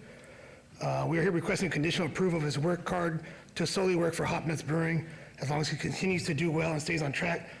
Obtaining his card is an important step in his journey in the future. We're asking for your support in granting him this opportunity, as I believe he has what it takes to uphold the standards and responsibilities that come with it. Thank you very much. Would you care to say a few words? Yes, ma'am. Would you give your name? Stephen Volgamuth, I'm sorry. Fortunately, I went down a rough path, got off track, got back, changed my life, and I was glad for the adult drug court program to not necessarily get me clean, that for sure, but to teach me and educate me on all the different stuff that came with it and better myself. And sorry, I'm kind of a little nervous right now. But yeah, never going back to that lifestyle. Nothing good comes from it. Learn from it, better myself, and just striving every day. Finally came back around, trying to help my brother out. He's helped me as well. Keep family. Family is important, so. All right. Thank you so much. Yes, ma'am. Does anybody have a question or comment? Yes. I would like to thank the owner of Hop Nuts Yes, ma'am. for the willingness to give someone a second chance. Thank you. Thank you. Would anyone else like to say anything? Is there a motion, Councilwoman Diaz? Well, let me just have a few questions answered, Madam Mayor, and then I think of I will course. have one. So to staff, Ms. Adelbyherd, I always want to not butcher your name. This is not transferable, correct? If we are to overturn the denial of Metro's report for, it's site-specific, correct? We could put that as a condition as well, yes. Okay. I think that's important because, you know, we all make mistakes, we all go down paths, but we want to make sure you're going to stay on the correct road, and I want to give you an opportunity to prove that you're going to do what's best for everyone moving forward, but I think there's still a lot of, I guess, time that we need to give you, and I want to be sure that we're going to hold everyone harmless in the process of you continuing. It's called recovery, because every day we're on the road to recovery and making sure we stay on that. So that's, I think, a condition that I would like, that it's site-specific. And then I hope that you agree, Mr. Holder, with our staffs, that he should stick to the bartender role, no supervisory or managerial positions for now, just because we need, again, the time to just make sure he's staying the course. Absolutely, understood, makes sense. So I think, and I do agree with staffs that we should come back in a year, review, make sure everything's working out, and see where we go from there. Yes, ma'am. Okay. So with that, are there any conditions, either city attorney or Ms. Adelbyherd, that you want to state right now on the record before we? I think you captured all three of them, Okay. which was the managerial, site-specific, and then an administrative review. Okay, so I'm willing to give you an opportunity to have an amazing 25, stay the course, and continue to work on yourself. So I think a job, a good earning one, is always a way to keep a man earnest and humble, and I hope you'll take this opportunity to 100%, I appreciate it. make us all proud up here. So with that, I'm going to move to, so what would be my motion? Because it is overturning the denial, correct? Correct, Jeff Approve the Dorkak, City Attorney, yes, you're going to approve the appeal because he did the appeal and with the 3 conditions. Okay, so I'm going to move to approve the appeal with the stated 3 conditions. Thank you. All right. May we have a vote? Post? Okay. Motion is passed. Best of luck to you. Best of luck. Thank you so much. And if I may say, I'm a great proponent of drug court. It works. I'm glad you went through the program, but this is the next step. And so we'll be very anxious to see how you do over I'm the very next grateful year. for the program and giving that opportunity. I think it's a great program, and we wish you every success in the world. Thank you so much. You're very welcome. Have a blessed day.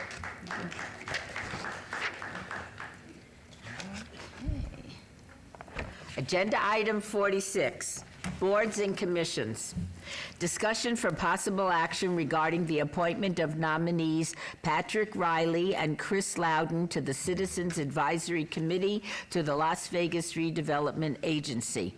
Subject nominees are specific to the following categories: Patrick Riley, Category B, Licensed Real Estate Professional Realtor, and Chris Loudon, Category E, Apartment Renter or Condominium Owner who resides within the redevelopment area. The nominees have the recommendation of the Economic and Urban Development Department, are qualified, and wish to be appointed. Is there a motion, Councilwoman Polensky? Thank you, Madam Mayor. I move to approve item number 46. Please vote on the motion. I'm pressing. Post. Motion carries. Agenda item 47. Discussion for possible action regarding the appointments of Mayor Shelley Berkeley and council members Brian Knutson, Victoria Seaman, Olivia Diaz, Francis Allen Polensky, Nancy Bruni, and Chandra Summers Armstrong as representatives on the following board: City of Las Vegas Audit Oversight Committee, Bruni. Las Vegas Global Economic Alliance, Berkeley.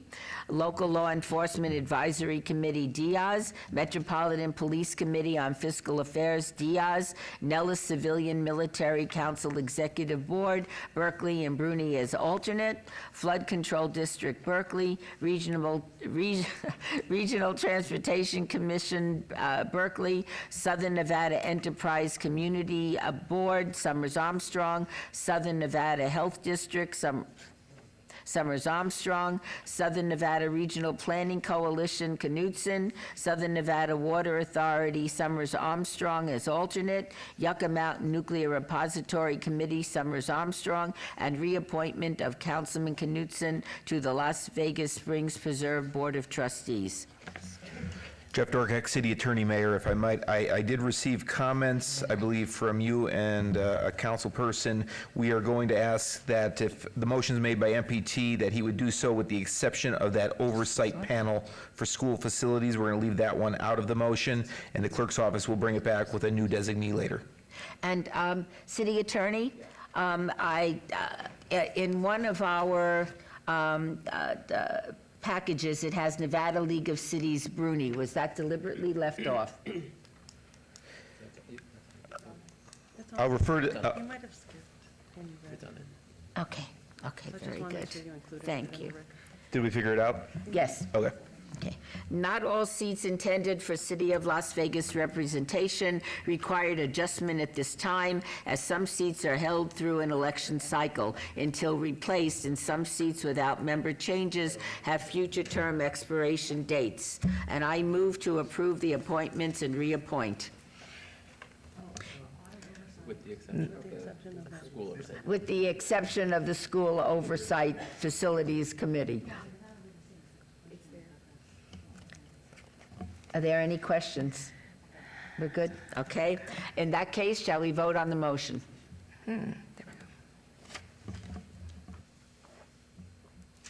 Post? Motion carries.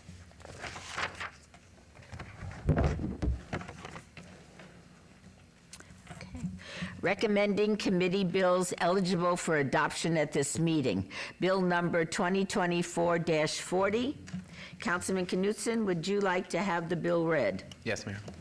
Bill number 2024-40, an ordinance to amend LVMC section 19.16.30 to add a new subsection governing the processing of certain types of general plan amendments as a continuation of and follow-up to ordinance number 6788, which created certain place-type land use designations and correspondingly changed the land use designations of specified parcels and to provide for other related matters. Move to approve. Could we have a vote on the motion? Please post. Motion carries. Okay. Oh, where's Councilman Seaman?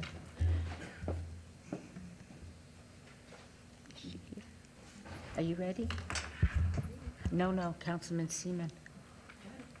Okay. Councilwoman, would you be amenable to combining the two for discussion, or? I would love to, yeah, we can combine them for discussion, if that's okay with the attorney, yeah. Okay, then that would be great. Agenda items 49 and 50. Bill number 2024-45 and bill number 2024-46. Councilman Knutson, would you like to have the bill read? Yes, please.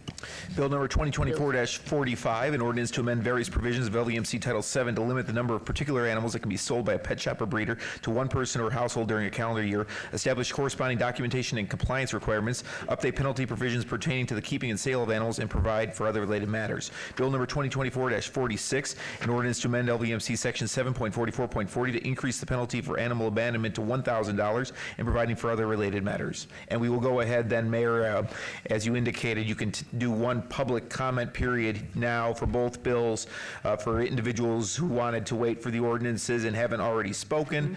I think you did 2 minutes at the start of the meeting, and then we'll go ahead and wrap it up with a motion for each of the bills when we get there. All right. Does anybody care to speak on either of these bills? Would you state your name for the record? Sure. Bryce Henderson, President of No Kill Las Vegas. Thank you, Mayor. I want to express my support for ordinance number 49 and 50. It'll help track animals sold at pet stores and make sure animals aren't hoarded or being resold. And item 50, of course, we have a huge abandonment problem in this issue, and we need to send a message to the citizens of Las Vegas that the city's not going to tolerate people who are abandoning animals. $1,000, I know is as much as you can do, but I think it should be more. And just the fact that the city passes this will send a strong message to deter people from doing that. But I also want to address the real issue, why we even had to come down here to support such a common sense ordinance. And all of you on the council know it, it's been going on for years. A lot of you don't like Councilwoman Seaman. And I don't know why. I think she's a great person. She has a great heart. And she's trying to pass ordinances that will help the city. But, you know, I understand personal reasons, whatever you don't like her, that's fine. But because of that, you try to restrict things that she wants to do at the council. It's petty, it's unproductive, and it's a disservice to your constituents. And you guys are all better than that. Councilman Knudsen and I have had our differences, and he invited me to his office, and we discussed animal issues and had a civil discussion. And I went because I'm not going to let my personal feelings about something that happened in the past interfere with progress we could have towards making animals' lives better. And so I appreciate when we had that meeting. Some of you might think I'm contradicting myself because I attack your decisions in public, but it's not you, it's your decisions. And if you do something that harms animals, I'm going to make sure everyone knows about it. And I would do the same if Councilwoman Seaman did that, and I would hope we would still be friends after. So I hope we can enter a new era here on the council where you can put your citizens ahead of personal vendettas. We're doing what's right supersedes payback, where you can stop acting like high schoolers and start acting like the council Thank members you. governing the great city of Las Vegas. Thank you. Thank you so much. Welcome again. Back again, thank you. This time I'm speaking on Bill 46, Agenda Item 50, the ordinance to have the fine increased to $1,000. The rescue organization I volunteer for only takes in abandoned animals. Your name, please? I'm sorry, Deborah Mitchell. We spent in 2024 $174,000 caring for these discarded animals. When other agencies such as Animal Control, that is funded by our tax dollars, pick up these animals, there is again a cost for these services that we taxpayers shoulder. Now that the city is enforcing the shelter contract and our shelter is once again an open admission facility, there is no excuse for animal abandonment. On the top of the city shelter's obligations to accept your constituents' unwanted animals, there are countless other nonprofit organizations, social media platforms, and additional resources for people to get help. There simply is no excuse for abandoning an animal. For the animal, this means no food, water, shelter, and the risk of death from coyotes. This also means possibility of getting run over by cars or encountering people that don't want your problem to become theirs. I see no way that anyone on this council can excuse this despicable act, and that a fine of $1,000 would be too egregious. I would like to focus on prevention rather than spending our tax dollars to fix the problems afterwards. If this ordinance deters even one future case, discourages even one person from doing a crime like that was done to Reba, then we have already saved thousands of dollars. This ordinance may not directly bring much revenue into the city, but it has the potential to prevent thousands of dollars from going out of our city coffers that can be used in other ways, such as on homeless, education, public safety, health care, neighborhood outreach. Turning a healthy, unwanted animal into a shelter versus treating a now abandoned, sick, and injured animal is a difference of thousands of dollars. This bill makes fiscal sense in so many ways. Thank you. Thank you so much. Welcome. Hi, my name is Brittany Brussel, and I'm in support of Agenda Items 49 and 50. The issue at hand is straightforward: safeguarding animals from abuse and neglect. This is a common sense matter with widespread public support, clear ethical imperatives, and significant long-term benefits to the community. These bills, paired with the Animal Advisor Committee, represent progress in building the necessary framework and foundation for systematic reform for animals. But political gamesmanship is being disguised as legitimate concerns about fines disproportionately affecting certain populations or not generating enough revenue for the community. Let's be clear, penalties for animal mistreatment, just like other penalties, are applicable to all people and are not about balancing the city's budget. They are about justice and deterrence. Moreover, the delay of the Animal Advisory Committee for more information is just another diversion tactic to elicit stagnation, not solutions. Failing to act now is not just another missed opportunity.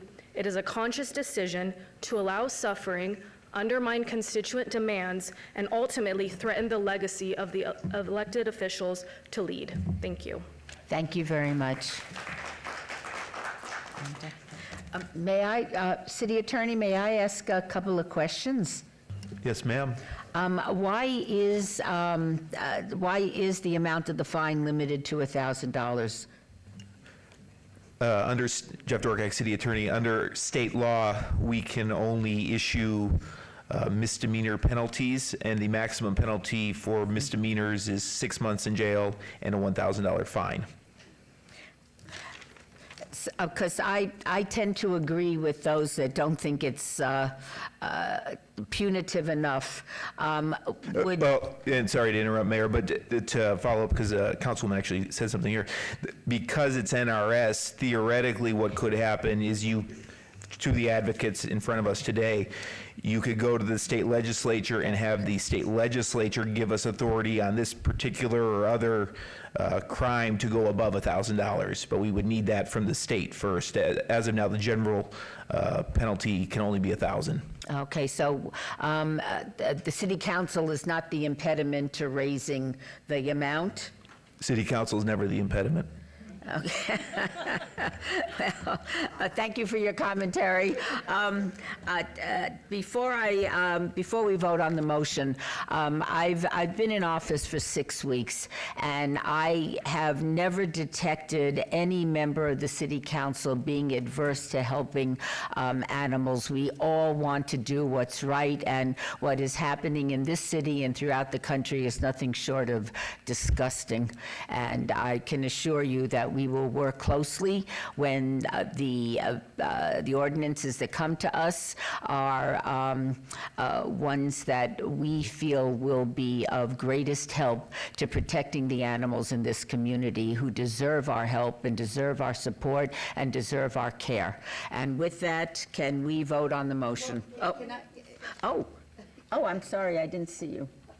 Councilwoman Bruni and... Oh, I'm so sorry. All right, would you, let me do this. Would you like to do, would you do cleanup? Okay, all right. Thank you, Mayor. I have a couple of questions, and I see Rudy Tovar in the audience, so this question is probably directed to him or Mr. Hacker. So we currently receive, there's currently an ordinance in place where there's a penalty. When we find someone, where do those funds go? Do they go to the general fund, or do they go back to Animal Protective Services to help you? And I guess, one of my concerns is around enforcement. Yes. And so I know you shared data that in the 2024 calendar year, you identified 8 individuals who received citations for animal abandonment. And so I'm wondering, how do you think we will be organized moving forward? So in theory, with this new ordinance, that number could triple or quadruple. And then if there are fines, how can we ensure that those monies go back potentially to your office so that we could either hire more enforcement officers? Just want to make sure that the solution is directly aligned to the problem so that we can see some real results. Through the mayor, Tim Hacker, Deputy City Manager. I told Rudy I'd address the budgetary issues. Since Rudy is a good steward and is constantly bringing forward new initiatives and ideas that the city manager's team has to look at and evaluate and bring forward to council. So the budget issue, fines are definitely collected and are put into the general fund. The general fund fully supports the operations of our animal protection services.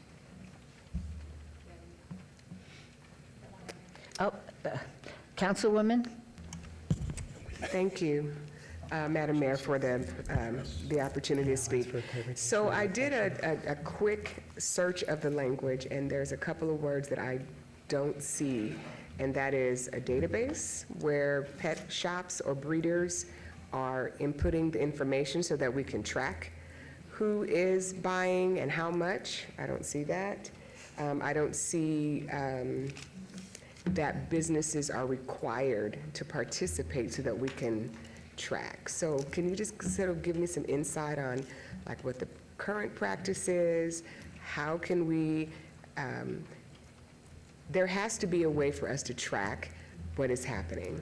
And I think that we have to have accountability from not just the community, because we know people have problems, but we also have to have accountability for the businesses and breeders. Can you help me understand how that's happening? Mayor, Council, Rudy Tovar, DPS Manager for the record. I'm going to go ahead and take the first question here and then hopefully circle back to Councilwoman Bruni's and get a little clarification and try to answer that question, because this one's fresh in my mind because I just heard it. So as far as the data itself, currently the pet shops are having to report data related to essentially where the animals are coming from. And that was for basically identifying that whether they're coming from a USDA breeder. So that data is already capturing a good portion of what is being requested here. What would have to happen is the new report that, if it does pass, the new report would be formatted. I would create the format and share that with the businesses, which we have done in the past. And then we would go ahead and ensure that they send that information to us on a quarterly basis. And then if for some reason we ever get a records request or anything of that nature, we have that particular format. It's fairly easy and it can go out fairly fast and minimize operation impacts. So that's kind of what we got going on. There's somewhat of a standard already set, but like I said, what's currently being utilized is mainly for identifying where the animals came from. Here you're looking to identify trends and patterns of who the animals are being sold to, particularly if anyone is being preyed against, which is what appears to be, in my opinion, what the bill is trying to address, which is very difficult, but this was what came about as far as that bill. And if I might, Mayor Jeff Dorkak, City Attorney, to piggyback off of what Mr. Tovar just mentioned and directly to your question as well, Councilwoman, bottom of page 2 onto page 3, the underlined subsection, that's what we added with this bill, to your point on your question, to give Mr. Tovar and his team the explicit authority to issue certain forms, reports, documentation, whatever they tell a pet shop or breeder to use. Once they give them notice, they have to use that form, or if you go down a little bit in the underlying language, the pet shops are then violating the law if they don't use those forms. The other thing is, just as a general matter, the term breeder or pet shop, obviously, as you know, would be defined elsewhere, and so pet shop is going to sweep in everybody that we're trying to get. And if I can return, Councilwoman Bruni, did I address any of your question there, or if you can, please just... I think I'd like to know how we're going to be organized moving forward so that we actually that we're positioned to enforce these ordinances should they pass. Okay, so for the pet shop ordinance, it's pretty straightforward. They're going to turn in their quarterlies to us. When they don't, we'll just go ahead and have that communication with them, and we'll get the pet shops on track. So I'm not looking to punish any pet shops. As long as they're just giving me what I need, I can work with them to get them squared away. Now, as far as the abandonment issue, all that we can really do for the abandonment issue is hopefully get some PR out there so people can know. I don't think that we're going to see an increase in cases or things coming across our desk. I mean, it's pretty straightforward. As far as abandonment, it's a very difficult one for us to get sufficient evidence for. If you can see, the number was 8 citations for 11 individuals. And those the way we're typically seeing them when we can actually get the owner is typically if they have left their residence and a property manager gives us a call and says, you know, Rudy Tovar hasn't shown up, or whatever the case may be. And then we start working to identify where the owner is. Are you coming back? And so essentially, if they're giving us if we're starting to feel that they're not going to find their way back into town, or that they're being untruthful, or that the animal is in danger, then at that point, that's when you'll see an abandonment citation be issued, because we've got sufficient evidence to identify the owner. We've had the conversation with the owner, which is very critical. And so, like I said, that is when we would address that. I wouldn't see an increase in my caseload, because it's one of the more difficult ones to address, because just don't know who the owner is, especially with a lot of animals not being microchipped. And even when you do contact the owner on the microchip, then you're going to get the runaround. Oh, I sold that animal's no longer mine. Who'd you sell it to? Well, I don't know, I just gave him away. So that makes it hard to gather sufficient evidence where you can actually get a prosecution for. So that's pretty much how that plays out. So I'd like to ask a question. So how does a $1,000 fine work? How does it deter people from abandoning their pets? Unfortunately, Madam Mayor, I do not have an answer for that question because I'm not certain whether $1,000 is going to actually make someone not abandon their pet. All I know is that, as Mr. Dorkak said, $1,000 is the limit that can be instituted by City Council. So, All right, well, Ms. Seaman, would you like to speak before you make the motion? Thank you, Madam Mayor. Two separate motions, because we're considering 49 and 50. Although we discussed them together, we need two separate motions. Yes, thank you, Madam Mayor. So first of all, I'm hoping that my colleagues will support this. I don't come up with these ordinances because they're feel-good bills. I come up with them because I am the go-to for the animal community, hence why I have a committee sitting in abeyance right now, so that all the members have the opportunity to get information about what's happening in the community. And I just want to thank you. It's a yeoman's job to spend your time and your money to go out and help these abandoned animals and do what you do. I am grateful that we have pet stores because we get to regulate them. The problem here, as we all know, is the illegal breeding. But at least we have an opportunity now for our animal protective services to keep an eye on what's happening, and there'll be a red flag if we have any more hoarding situations. And I do want to thank Rudy and your team for working with us on these ordinances. We can't do it without you because you're the eyes and ears out there. And I think the question about how will it deter people from abandoning their pets. Right now, it's a $200, I think, fine that escalates. And the problem is when somebody abandons their pet, they're not going to go back and get it and have a second offense and a third offense. It just doesn't make sense.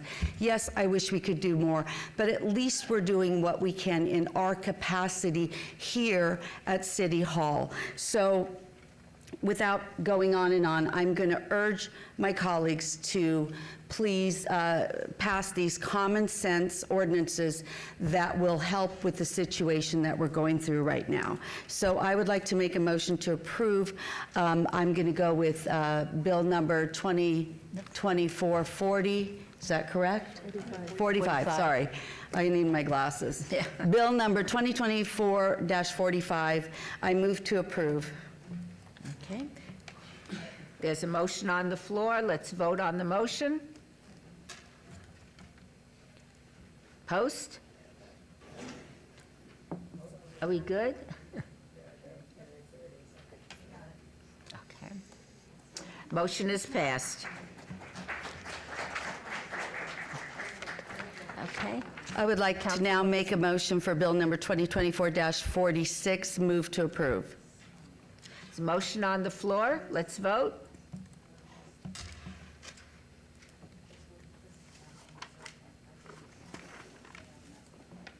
Thank you, Madam Mayor.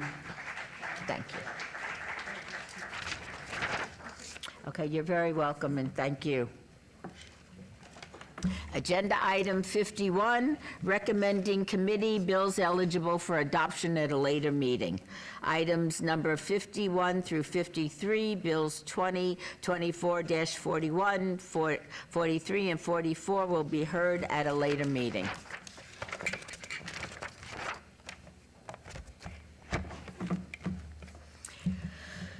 Item numbers 54 through 59 may be considered in one motion, one vote, as they are routine items with no condition changes. Any person representing an application or a member of the public or member of the council not in agreement with the conditions and all standard conditions for the applications recommended by staff should request to have that item removed from this portion of the agenda. Item 54, 24-0188, Sup 1, applicant Home Depot USA, Inc., owner QLV-HDR LLC, on a land use entitlement project request for a proposed motor vehicle rental use at 841 South Rainbow Boulevard, C-1 Limited Commercial Zone, Ward 1, Knutson. Agenda item 55, 24-0526 Sup 1, applicant, I may mispronounce this, Wheelie Chen, owner Cheyenne Capital LLC, et al., on a land use entitlement project request for a proposed massage establishment use with a waiver to allow a 0-foot distance separation from a church, house of worship, and an 80-foot distance separation from a parcel zone for residential use where 400 feet is required at 4343 North Rancho Drive, Suite 220. C2, General Commercial Zone, Ward 5, Summers Armstrong. Agenda item 56, 24-0575, Sup 1, applicant Muragan LLC, owner Rock Springs LLC, on a land use entitlement project request for a proposed 2,741 square foot alcohol on-premise full use with a waiver to allow a 330-foot distance separation from a school where 400 feet is required at 7175 West Lake Mead Boulevard, Suite 130, C1 Limited Commercial Zone, Ward 1, Mr. Knutson. Agenda item 57, 24-0584, RQR1, applicant Excel Advertising LLC, owner Reese Real Estate and Investment Company, Inc., on a land use entitlement project request for required review of an approved special use permit U-0109-94 for a 40-foot tall, 14-foot by 48 off-premise sign at 1767 North Rancho Drive, C2, General Commercial Zone, Ward 5, Ms. Summers Armstrong. Item number 58, 24-0591-RQR1, applicant American Outdoor Advertising, owner The Potter's House, Christian Fellowship Church of Nevada, Inc., on a land use entitlement project request for a required review of an approved special use permit, Sup 16947, for a 40-foot tall, 14-foot by 48-foot off-premise sign at 4604 Meadows Lane, C1 Limited Commercial Zone, Ward 1, Mr. Knutson. Agenda item 59, 24-0594, ROC1, review of condition, public hearing, applicant, City of Las Vegas, owner Silver Meadow Properties LLC, for possible action on a land use entitlement project request for a review of condition of approval, number 5 of an approved site development plan review, 22-0347-SD R1, a combination of decorative solid block wall and slotted fencing and/or wrought iron shall be used along the western and southern property lines to allow for visibility into the adjacent site. The applicant shall submit to the Department of Community Development parameter wall cross-sections and architectural elevations for review and approval prior to or at the same time application is made for a building permit on 7.5 acres at 7983 North Wallapai Way. APN 126-13-501-021, Plan Development Zone, Ward 6, Ms. Bruni. Planning Commission and staff recommends approval of all items. These are public hearings that I now declare open. Is there anyone wishing to be heard on items 54 through 59? Hearing and seeing none, I close the public hearing. Mayor Pro Tem, may I have a motion for the one motion, one vote items? I will move to approve items 54 through 59. Let's vote on the item. Please post. Motion carries. Thank you.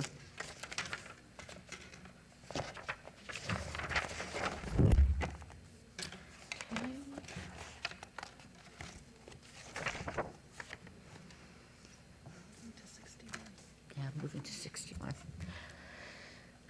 Item 61.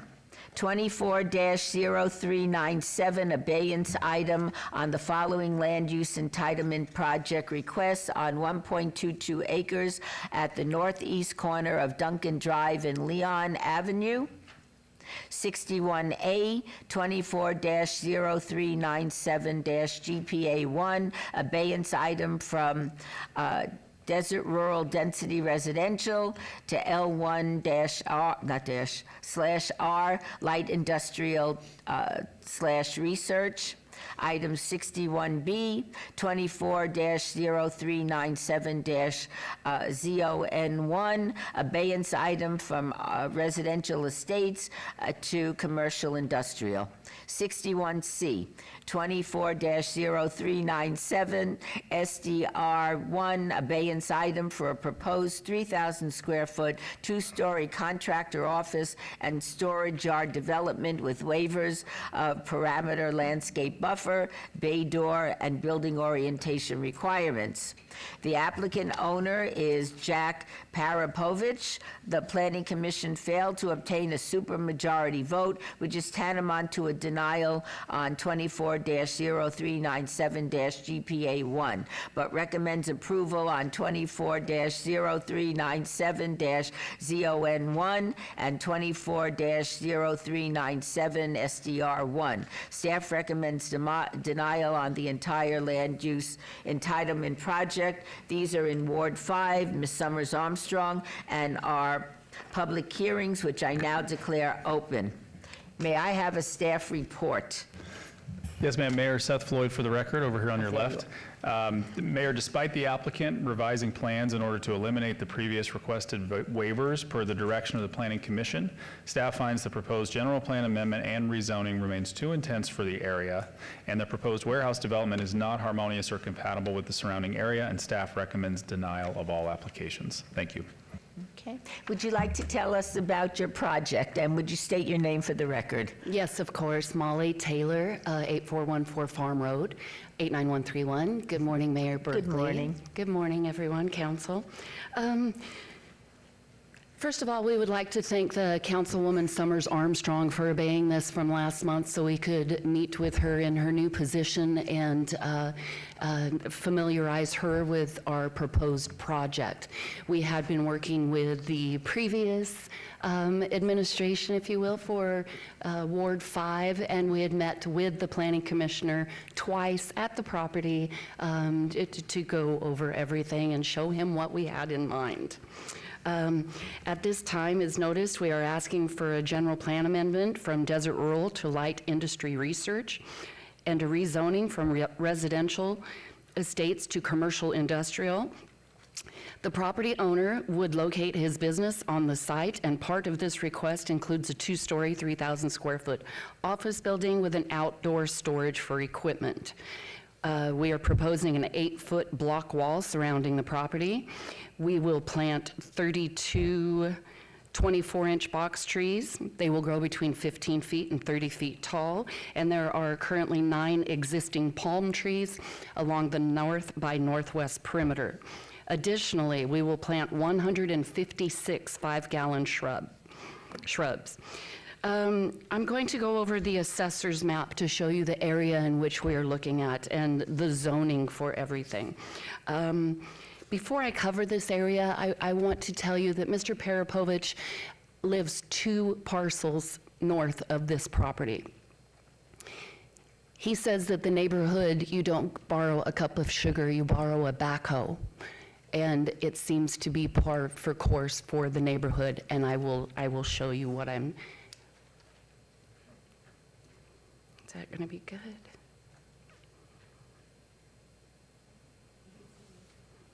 There we go. Okay, this is Rancho. Here we have Duncan. Roads are in blue, of course. This is the property that we're talking about.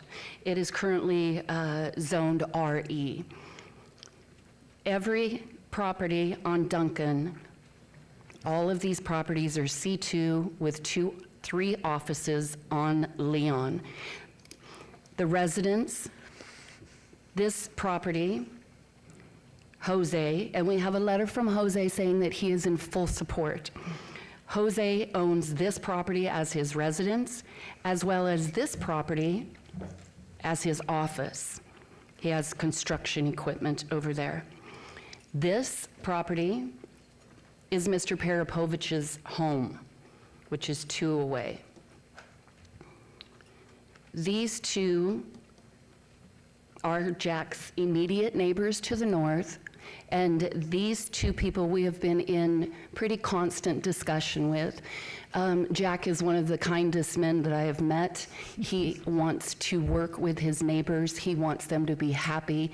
He wants to construct something that he can be proud of and that his neighbors will be proud of, and they will not turn the corner on Duncan and sigh with, oh my gosh, look at that monstrosity. He's worked very hard. He has changed the site plan. He has added numerous trees. And to Councilwoman Summers Armstrong's suggestion as well, not only will we have the 8-foot block wall with all the trees and shrubbery, we will also have ambient lighting that will be facing down. It will not be shining out, albeit there are no residences that will face the property. This property here is West Care Women's and Children's Campus. They are expanding all the way to Bradley. These will all be cottages for the inpatient residences. This large parcel here, that's the Elgen Nursing Home. This property right behind Jack to the northeast is an extension of his neighbor Jose, the gentleman that is in favor.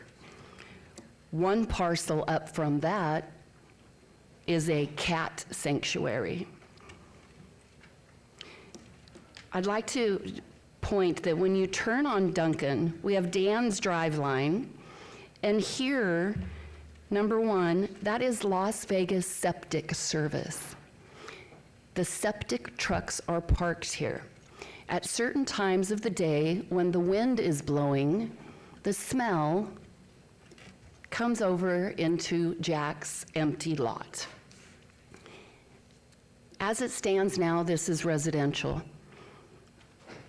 We don't foresee that anyone would want to build a home that A, looks into the West Care Women's Shelter, to their east looks at the nursing home, and to the west has a septic service. This is, and we also understand Councilwoman Summers Armstrong, her vision of the commercial creep into residential areas. This is the very last lot on Duncan. We believe that with the nursing home and with West Care and with the other 3 properties all being commercial, that it only makes sense to change the property to a commercial, where Jack can then put his building.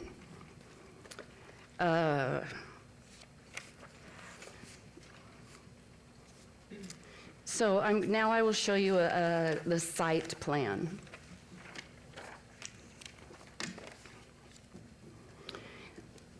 To the north-northeast, this area is his neighbor Jose. And also to here. This is all Jose, who's completely okay with this.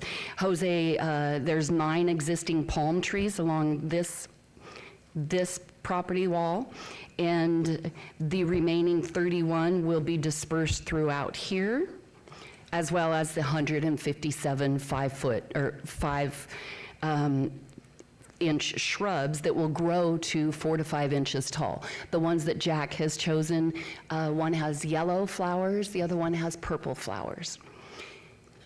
A concern of the neighbors voiced is that when they turn on Duncan off of Rancho, after passing all the other commercial, they're going to see an office building. The office building will be shaded by our trees that are going to grow from 15 to 30 feet tall in their maturity with a large canopy. With the lighting and the extra shrubbery, I think we've knocked it out of the park and addressed their issues. Another issue that came forth from the neighborhood meeting and in meeting with the Planning Commissioner Williams is that the neighbors did not want any ingress or egress on Leon. Jack has said that's fine by me, so instead of having a gate that is used for ingress egress, we will put a fire gate only for the fire department to use just in case. So all access to the property will be directly off of Duncan. And on that note, this is a complete demolition service company. Jack has equipment that goes out and demos various buildings, etc. He does not store very much equipment on site that would be hurting his business financially if his equipment was on site. The goal is for his equipment to be out on the job site. On that note, he doesn't bring the equipment back to the jobs or back to the site. He moves it from one job site to the next to the next.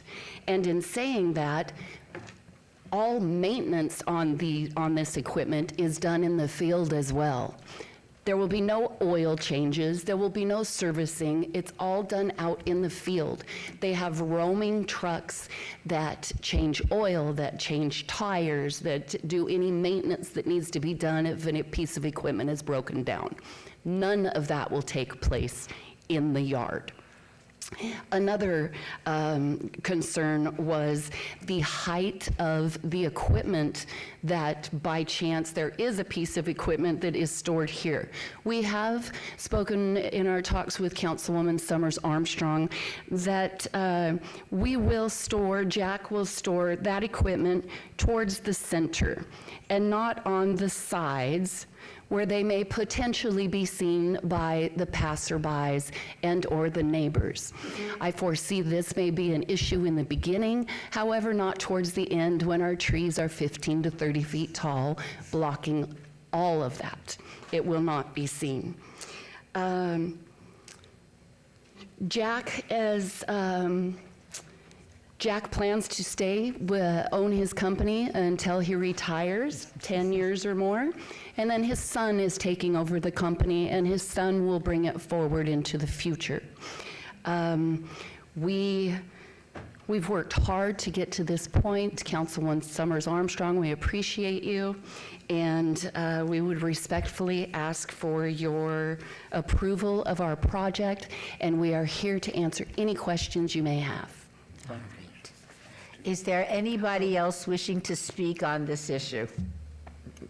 Madam Mayor, I just want to make sure I have 2 cards for Johnny Rodriguez and Liz Thompson. Okay. Would you step forward, please?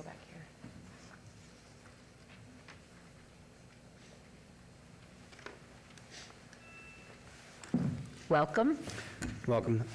Madam Mayor and City Council, my name is Johnny Rodriguez, Johnnny Rodriguez. I'm here today to basically let you guys know that I have been here before from the prior administration and spoke about this issue. One of my major issues on this is that we are myself and Liz, who live several houses away from this project, very concerned about the just compatibility of this project that he's trying to do.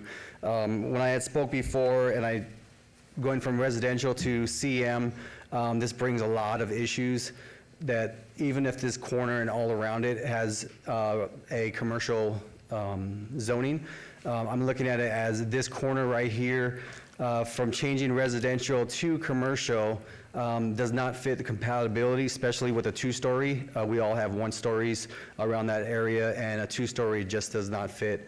Also, because West Care is building a 58-unit facility for women and children, we are going to have a lot more women and children on the streets riding bicycles, riding around the neighborhood, walking around the neighborhood, and to have heavy equipment, backhoes, all this other stuff that is part of demolition around there is going to even cause more danger to our community. So I look at this as, from me being to you guys, if his business does not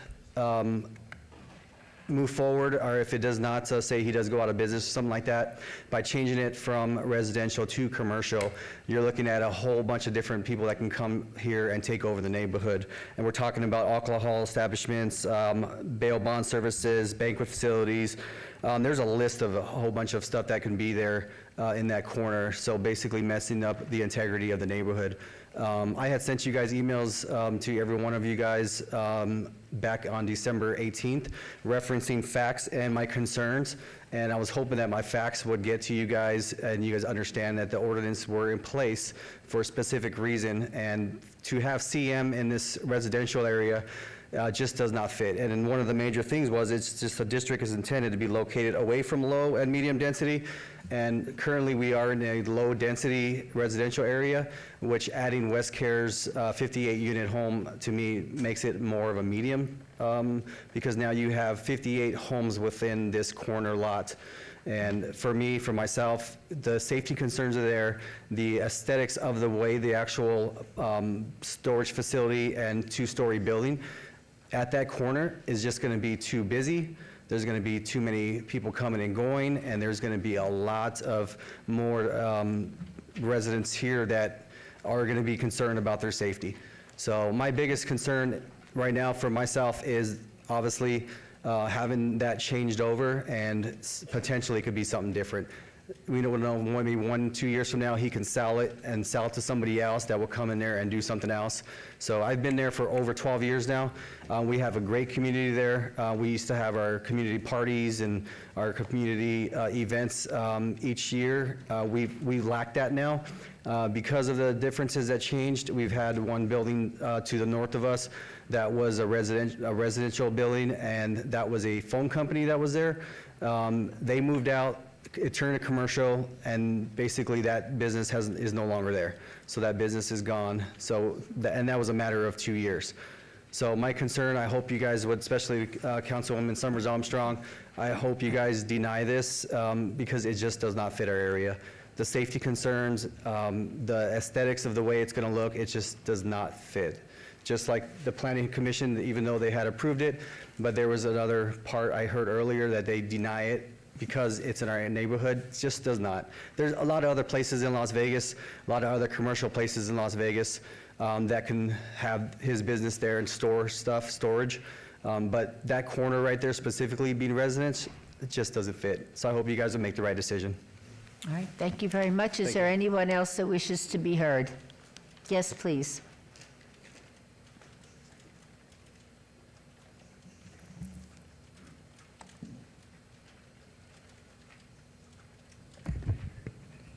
Hi, Liz Thompson, Liz, Thompson, 3909 Leon.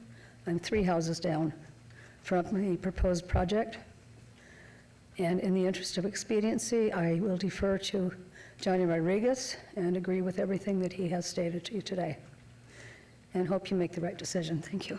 Thank you very much. Is there anyone else that wishes to be heard? Are there any questions or comments from the council? Ms. Armstrong. Thank you, Madam Mayor. I want to say, first of all, thank you to the applicant for coming into the office, not once but twice, to meet with me. We talked about all kinds of things about this project. You also met with the current planning commissioner, Mr. Munford, and spoke with him about the project as well. And I really appreciate that you had a community meeting. I think that's really important, that you put forth the effort to address as many concerns as possible and to listen to what people were saying. One of the things that I said to you when you came to me was that I have a difficult decision. This community is part of the Northwest Area Preservation Area. I'm sure I said that wrong. I know it by NARA. Don't also always know, I'm struggling a little bit with the acronym. I live in a rural area. I have been in contact with and associated with NARA for many years. And a couple of weeks ago, I went to a community meeting they had at John Muir with the mayor and Senator Dina Neal. And I've even had conversations with Commissioner Kirkpatrick, who has another preservation area just to the north. And one of the things that people are saying consistently is that even though our city is growing and is going to have to grow, there are people who have been here before us, and that we should respect the sanctity of our rural communities. And that puts me in a tough spot. There's a piece of land here that has not been developed, but it lies within a rural community. And when you look at the map, you will see that at the base where your property is, it is almost looks like the shape of Nevada. And as you go north, there's all rural housing, and it's rurally designated. And I have to say that as difficult as this is, I think I have to keep my word to the community. When I knocked on thousands of doors and spent a lot of time in this community, there was a desire to maintain the rural preservation of the community. And since we've met, we've also received some other written opposition to this development.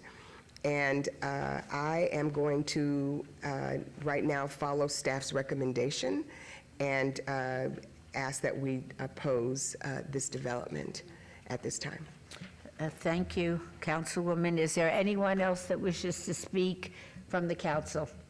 In that case, Councilwoman, would you make a motion? Thank you, Madam Mayor. At this time, I move that we deny the application and follow staff's recommendation. Okay. Can we have a vote on the motion? No, you have to do the letter.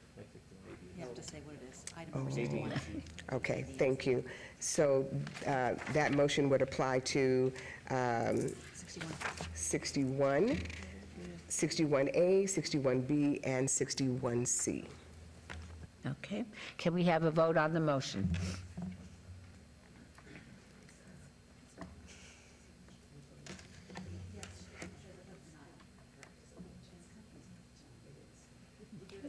Okay.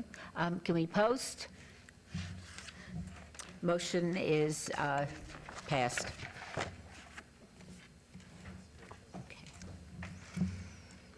Okay. Item 62. 24-0407, abeyance item on the following land use entitlement project request on 1.39 acres at the southwest corner of Fremont and 8th Street. Item 62A, 24-0407-ZON1, abeyance item from T5MS T5 Main Street to T6 UC T6 Urban Core, 62B, 24-0407-SDR1, abeyance item for a proposed 17-story mixed-use development consisting of 338 multi family residential units and 9,230 square feet of commercial space with waivers of Title 19.9 Form-Based Code Development Standards. The applicant is WDG Limited, and the owners are Dan and Stephanie Martinez. The Planning Commission and staff recommend denial on the entire land use entitlement project. These are in Ward 3, Ms. Diaz, and our public hearings, which I now declare open. Can I have a staff report? Good morning, Madam Mayor. Peter morning. Lowenstein for the record. Staff finds that the applicant is proposing to overdevelop the subject site as evidenced by the spot zoning request, thus allow a building type and intensity that is not supported in the surrounding area. No growth or development factors in the community indicate a need for or appropriateness of this rezoning. A mixed-use development of 7 stories or 10 if incorporating a minimum of 10% of affordable units would not require a rezoning and would be compatible with the surrounding area. Staff therefore recommends denial of these applications. Thank you. Okay. Thank you. Would you like to tell us about your project? Yes, good morning, Mayor Berkeley. Good morning. Councilman Diaz and council. We are respectfully asking for a zone change from T5 to T6, which was assigned to the entire Fremont East Entertainment District, except for our block. We feel that our project absolutely fits in with the surrounding properties with the T6 designation. We have the El Cortez across the street with 15 stories. The next block up is the Ogden at 23 stories.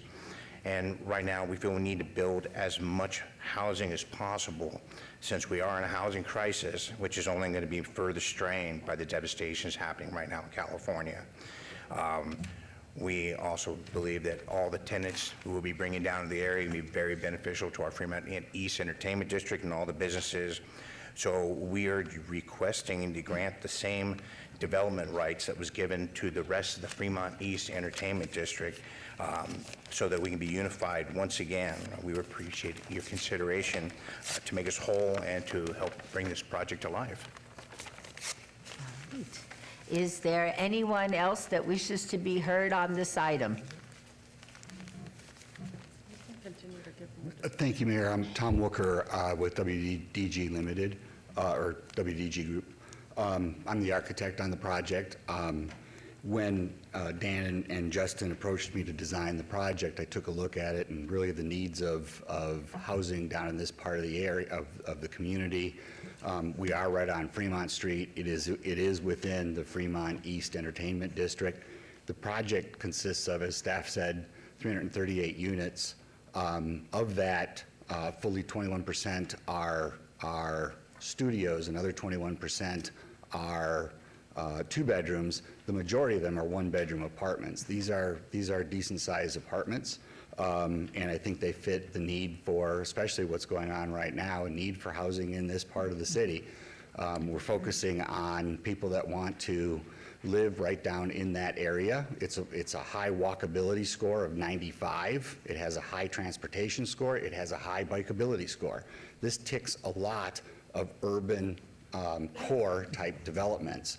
It is really where urban planning and the design community is heading. And as a LEED accredited professional, we're going to have a certification on here. It will probably be NGBS, National Green Building Standard.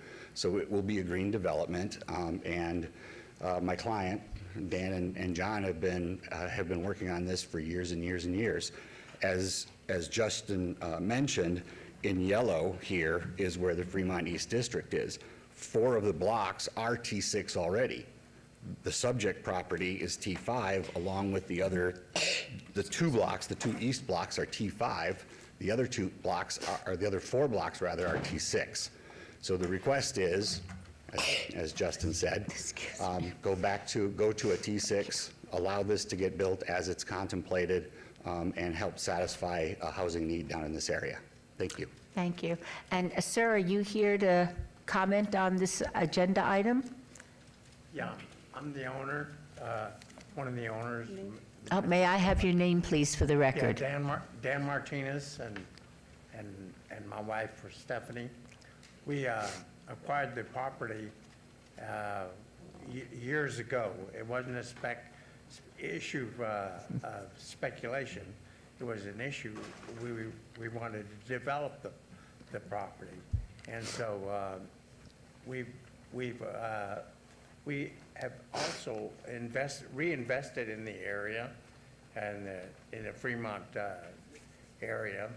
And we acquired additional parcel that was an eyesore for the city. And we acquired that. So it's not an issue of speculation here. We had a long-term plan of affordable housing for the downtown area. And that has still been our goal and what we'd like to do. We feel that our parcel has been separated through an ordinance after the fact, because we participated in the Fremont redevelopment district, the entertainment district, for quite a few years, and we feel that it would benefit the city, it would benefit Las Vegas, and it would benefit the community. Thank you very much. Are there any questions or comments from the council? Ms. Diaz? Okay. Is there anyone else that would like to comment on this issue? In that case, staff, would you like to make any other comments? Mayor, we've given our report. I don't think we have any additional comments, but we're happy to answer any questions from the council. All right. Does anyone in the council have any questions or comments? Ms. Diaz? I'm just waiting on any council. We Let's have Councilwoman Summers Armstrong ask her question. Councilwoman? Thank you, Madam Mayor, and thank you for the opportunity, Councilwoman Diaz. So I guess because this is so adjacent to me and we're like close neighbors, the Councilwoman and I, when you speak about affordability, can you talk to me about whether or not you understand that means, what that means to you, so that I'm clear about what you mean by affordability? Well, we made the units smaller to make it more affordable in the area, but as far as it actually being like affordable housing, such as Section 8, this project doesn't lend itself to it as far as the financing, especially with the cost of the land and the cost of the improvements. We were there at the very beginning of Fremont East inception. We worked with the city and the rest of the neighbors to create the Fremont East Entertainment District.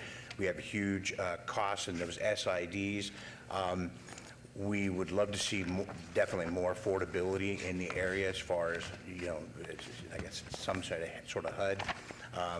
But this project, it will not lend itself to that.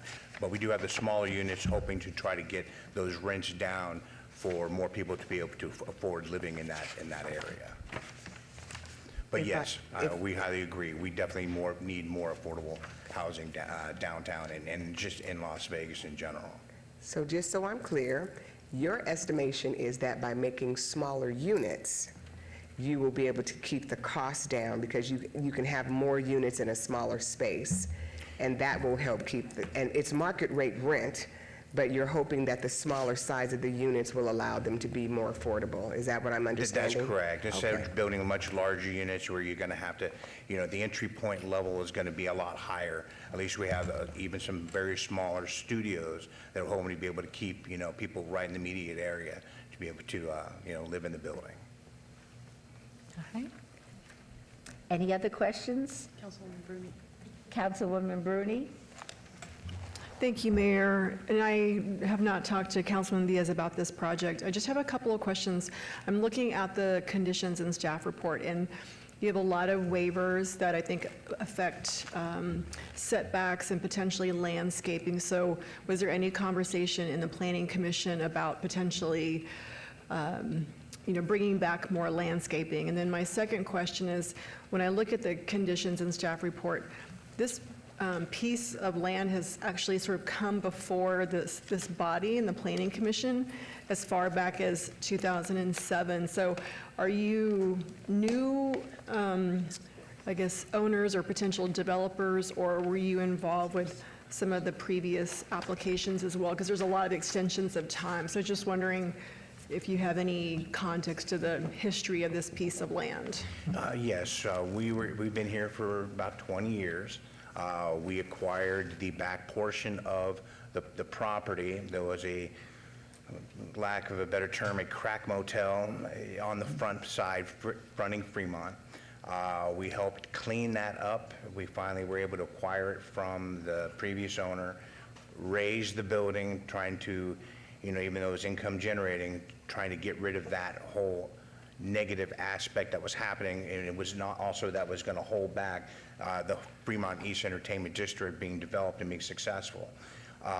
We had gone forward with a much higher building. It was going to be condo-based. This is during the time when condos were hot commodity, and we were also coming in with a smaller unit, condo, so it'd be more affordable than what was being proposed also in the area.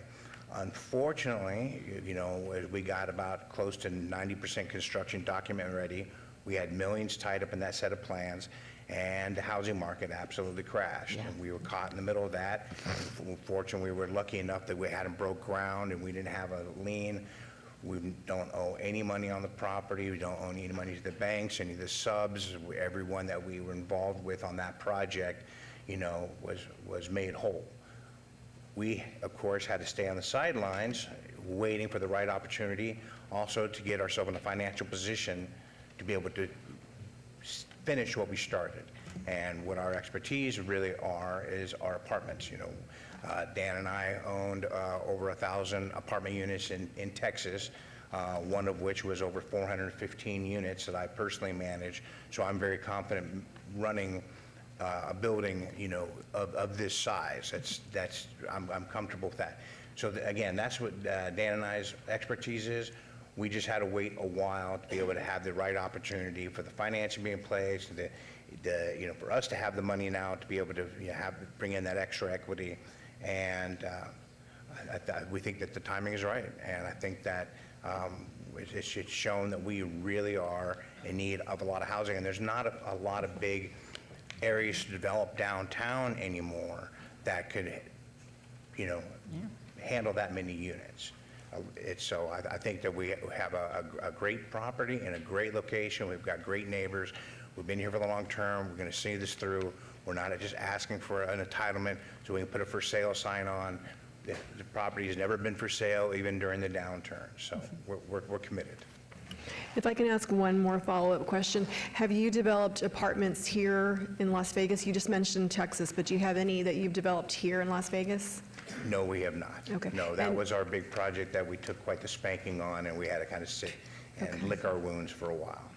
And in Texas, do any of your properties accept individuals who have a housing voucher? I'm sorry, can you repeat that? In Texas, do any of your properties that you work with accept individuals who have a HUD housing voucher? Actually, Dan had a property that was Section 8 there in Abilene, Texas. It was so he does have affordable housing expertise. So hopefully, once we finish this project, there'll be another opportunity to build something else. And again, affordable housing is never off the table with us. Any other questions from the council? Councilwoman, would you like the landscape question addressed? Yes. Okay. Thank you. I apologize. No, thank you. And congratulations, and congratulations. Thank you. Apologies for glossing over that. So, should be an image here. So we appreciate, and again, as a lead accredited design professional, urban heat island effect, huge issue. Streetscape, landscaping, things like that. All of those are issues in my professional career as well. Just to orient, we've got the treescapes along Fremont Street, and then we've added the tree wells all the way down along 8th Street. There is a lot of green space. I tried to keep at least a landscape strip from where the sidewalk is. There's very wide sidewalks down there right now. I believe they're 12 feet wide. And then we tried to keep a landscape strip back there as well. The challenge is we don't necessarily want people loitering in that landscape strip. So the selection of plant materials was a bit uninviting from a loitering perspective.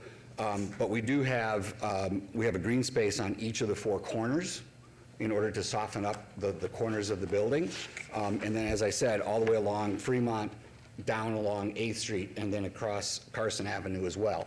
There's also a pool deck up on the top of the parking garage that will have some potted trees in it, some low dwarf-style trees in it.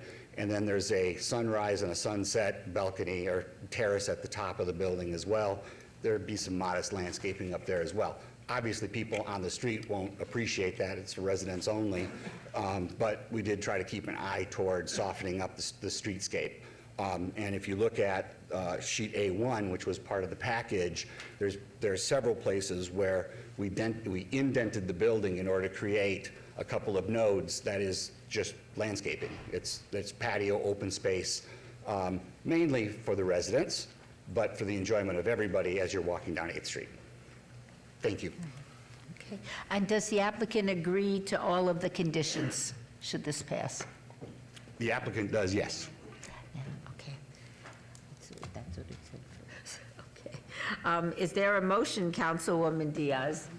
All right, You have questions? since my colleagues have interest in this development, I just wanted to say, first and foremost, I've met with these gentlemen on a couple of occasions already in my office. I understand Planning Commission and our staff's passion about trying to avoid spot zoning. I get it, but I also have to look at what makes sense long-term with the scarce land resources that we continue to have as a city. And so seeing that they are only a block away from so many other T6, having not really received very many protests from the community about this development project, and really hearing and wanting to give you all an opportunity to prove that you can build and develop something magnificent. I will say that when we adopted form-based code, one of the reasons that we adopted it was to make it user-friendly, but also to make it also walkable and transit-oriented and all of those things. And so I appreciate us thinking about how to keep continuity of how Fremont East is kind of evolved into currently, and then now thinking about what the future needs of a dynamic urban core will also require. I am a firm believer that the more units that are out there for rent, the more we drive down the price of that rent for our consumers. So, and then with the devastating fires in LA, I am forecasting some migration to our city, and it would be awesome to also have more places people can call their home when they land here in Las Vegas. I think it's a pretty darn good, aesthetically pleasing building and vision you created with the towers, the swimming pool amenities. You softened it with landscaping. But I don't take Planning Commission and staff's denial lightly, so I am going to impose a condition that you need to keep things moving that shows us progress toward wanting to actually build this out. So I'm going to have staff articulate what that condition would be. Through you, Madam Mayor. There would be an amendment to condition number 2 of the site development review. It would read as follows: the site development plan review, parentheses, SDR, approval shall be void 1 year from the date of the SDR's notice of final action, unless construction documents for the primary structure's building permit are submitted to the city during that time. If such construction documents are submitted to the city within that 1 year period from the date of the SDR's notice of final action, this SDR shall be effective for the total of 2 years from the date of the SDR's notice of final action and not void after 1 year. An extension of time may be filed for consideration by the city of Las Vegas. Thank you. So just so you understand, we just want you to keep developing the project, submit the plans to our planning department, and then just keep the ball moving and the momentum going to show us that you're doing everything you can to make the project happen. That's basically what Mr. Lowenstein articulated. Just we need to have plans in our hands in a year's time, max. And then from there, if there's hiccups, I understand. So it's just keeping communication between the department and that, then we can figure out what the next most reasonable step forward would be. But it doesn't hamper any of your ability. We're just trying to be very intentional in saying, I want to bless the density and the height and this project, but we want to make sure that we're doing it as quickly as we can because it's already sat there empty for a long time, and we just want you to be able to act on it expeditiously. Thank you, Councilwoman. Are you okay with that condition? I need to hear, because this is new, it's new to them. Yes. As the design professional on this project, I can get this drawn within a year easily. I have engineers calling me on a regular basis, asking what the status is and when can we get moving on it. So from a technical perspective, no problem. I've already engaged with several design professionals, structural engineer. I know that a lot of these base issues are already figured out. So yes, we can do that. So for the record, the applicant does agree to the conditions? Yes, okay, very good. Yes. All right, and then I did want to point out that the executive director of the housing authority is here. Can you wave, Mr. Lewis Jordan? So I want you gentlemen to kind of meet each other on the way out. There may be some things that, future partnerships or creative thinking in the housing space that you can both work jointly in. So I just want to make sure you guys connect too. Okay? So with that, I'm going to go ahead and move to approve with the stated condition agenda items 62A and 62B. All right, shall we vote on the motion? Please post. Motion passes. I will see you here before a year's time. Thank you. Thank you. Thank you. Agenda item 65, 24-0528. 64. No, it's been obeyed. No, that was 63. I don't have it. So 64. Ah, there it is, okay. So sorry. Agenda item number 64, 24-0510-ZON1, applicant, Champion Resource Group LLC, owner, DFA LLC, for possible action on a land use entitlement project request from RE Residential Estates to C2 General Commercial on 2.68 acres generally located at the southwest corner of Washington Avenue and Harvey Mumford Street, Ward 5, Summers Armstrong. Miss Summers Armstrong. The Planning Commission recommends approval. Staff recommends denial. This is a public hearing. I now declare it open. May I have a staff report? Yes, thank you, Mayor Seth Floyd, for the record. And Mayor, staff is actually requesting that this item be remanded back to the February 11th, 2025 Planning Commission meeting as a result of a notification error, but we will need a vote from council to do that, and we'll get that corrected. Did you just say, February? Yes. Sorry. The next available Planning Commission meeting. Yep. All right. Are there any questions or comments from the council? Is there a motion? Madam Mayor, I would like us to follow staff's recommendation to remand.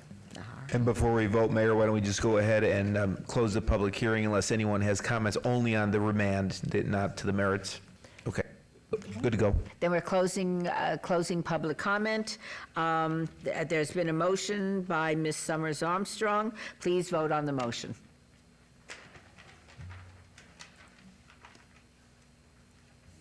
Post.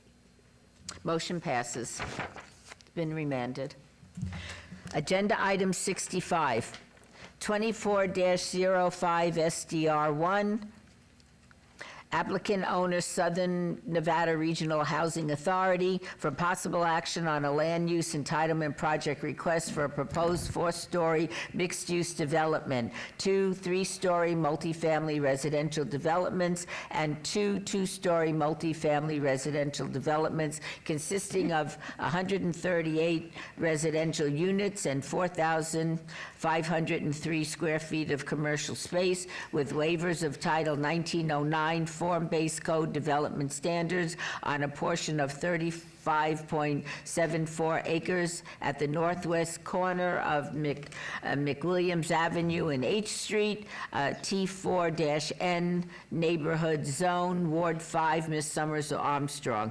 Planning Commission and staff recommend approval. This is a public hearing. I now declare it open. Is the applicant present? Good morning or afternoon, yes. Kathy Thomas, Chief Housing Officer for the Southern Nevada Regional Housing Authority. Hello, everyone. Happy New Year. Congratulations to newly elected and re-sworn in council members. It's a pleasure to be here with you. Can we tee up? There's a presentation. I think it's up.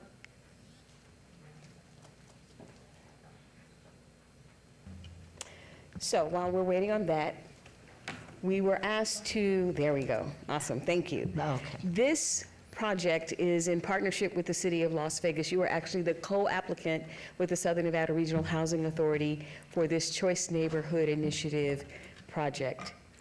And the official award came in July of '24, but we'd actually been working several years through a planning grant to develop the concepts and engage the residents. The schematic you see here is a compilation of input from residents at Marble Manor and other community members to the architects and the design team when we said, what would you envision this redevelopment project to look like? And this is the input from the residents on that during the planning phase. They named this project A New Beginning, and actually one of the residents' teenage children designed that A New Beginning logo that you will see moving forward. This is a federal grant from HUD that specifies that we will focus in 3 main areas: housing, people, and neighborhood. And during public comment, you met some of the partners. All of these partners were selected through a competitive solicitation, and so they want to be here, engaged in this process. And the City of Las Vegas is in charge of our neighborhood component, and through your Neighborhood Services Department with Director Arcelia Barajas, so you know that it's top-notch engagement because that's what your team does. There are core goals that are set out by HUD in these pillars, we call them. And so for housing, it's obvious. You're going to take this outdated, dilapidated, really, public housing and convert it into something that is modern, and in our case, actually replaces more units. So the units that are coming down are 235, and they will be replaced with 627. In addition to the 235 public housing, there will be some mixed income and townhouse-style housing in the historic West Side. The people component, because the residents are a priority, the change is not just for the brick and mortar's sake, it's for the sake of the people who live in the community. And so that's why we're partnering with Lutheran Social Services, so that from day one, from the moment we got notified about this $50 million grant, there was someone on deck who could walk with the residents through all of the complexities that happen when you have a major redevelopment project. And of course, from the neighborhood perspective, you'll remember that this was a part of the 100 Plan, which was an amendment to the Downtown Master Plan. This is a core catalytic project for the historic West Side to transform what is kind of lots of vacant land, limited amenities, into something that then anchors that end of the project. And it's actually identified in the city's 100 Plan and by amendment incorporated into the Downtown Master Plan. So looking at increasing not just the amount of housing, but the quality of the housing, the type of housing, making sure that there are amenities baked into the housing, childcare, for example, opportunities for residents to be entrepreneurs so that there's retail in the new development. So this is an important point. Every resident in good standing has the right to return, and that's important, the right to return. This project is governed by the Uniform Relocation Act, which sets out parameters for how government action impacts residents who may be temporarily displaced by a project. And they have rights guaranteed by law. So you met Chad from Revival. Okay. role is to ensure that each and every one of those residents understands their rights that are protected here. And so under housing, where we're replacing distressed public housing with high-quality housing, every one of those residents has the right to return. With people, what we're looking at is to address healthcare and educational opportunities, employment opportunities. Side note, we got a $3 million Jobs Plus grant that focuses specifically on these residents to ensure that when they come back into the neighborhood, they come back at a higher income level if they choose. They come back with more educational attainment if they choose. They come back with access to entrepreneurial opportunities if they choose. So we aligned our plan with the historic plan for the historic West Side, the 100 plan for the historic West Side, and this is what the residents talked about, was having a vibrant community that is embracing of its past, but charting a future determined by them. So one of the statements we've been using a lot is development without displacement. So there'll be a little bit of upheaval as we rebuild the community, but each and every one of those residents is still a stakeholder and gets to stay engaged to talk about the choices that are important to their families. So we were notified by HUD officially July 16th. That started our clock ticking. This is an 8-year project. We've had written communication, and we over-communicate, right? We're gonna send it by registered mail, we're gonna tape it to your door, we're gonna send you an email, we're gonna take every opportunity we have. And we've said, don't listen to the rumors. Get your message from official outlets, the website, the relocation specialist, your on-site manager, so that the fear-mongering that happens sometimes with great change isn't what drives your decisions, because they have a lot of decisions open to them now, and we want them to protect all of the benefits that they have access to. And so we've done several resident meetings. The councilwoman was actually able to observe some of those meetings. And at every single meeting, I go over these facts that are before you now. Nobody's being evicted and kicked out. Now, somebody will say, well, you do evict people. Yeah, if you don't pay your rent, if you shoot the, yes, we've had some issues of violence. But those kinds of residents would have been asked to leave anyway. Mm-hmm. It's not a result of this Choice Neighborhood Initiative.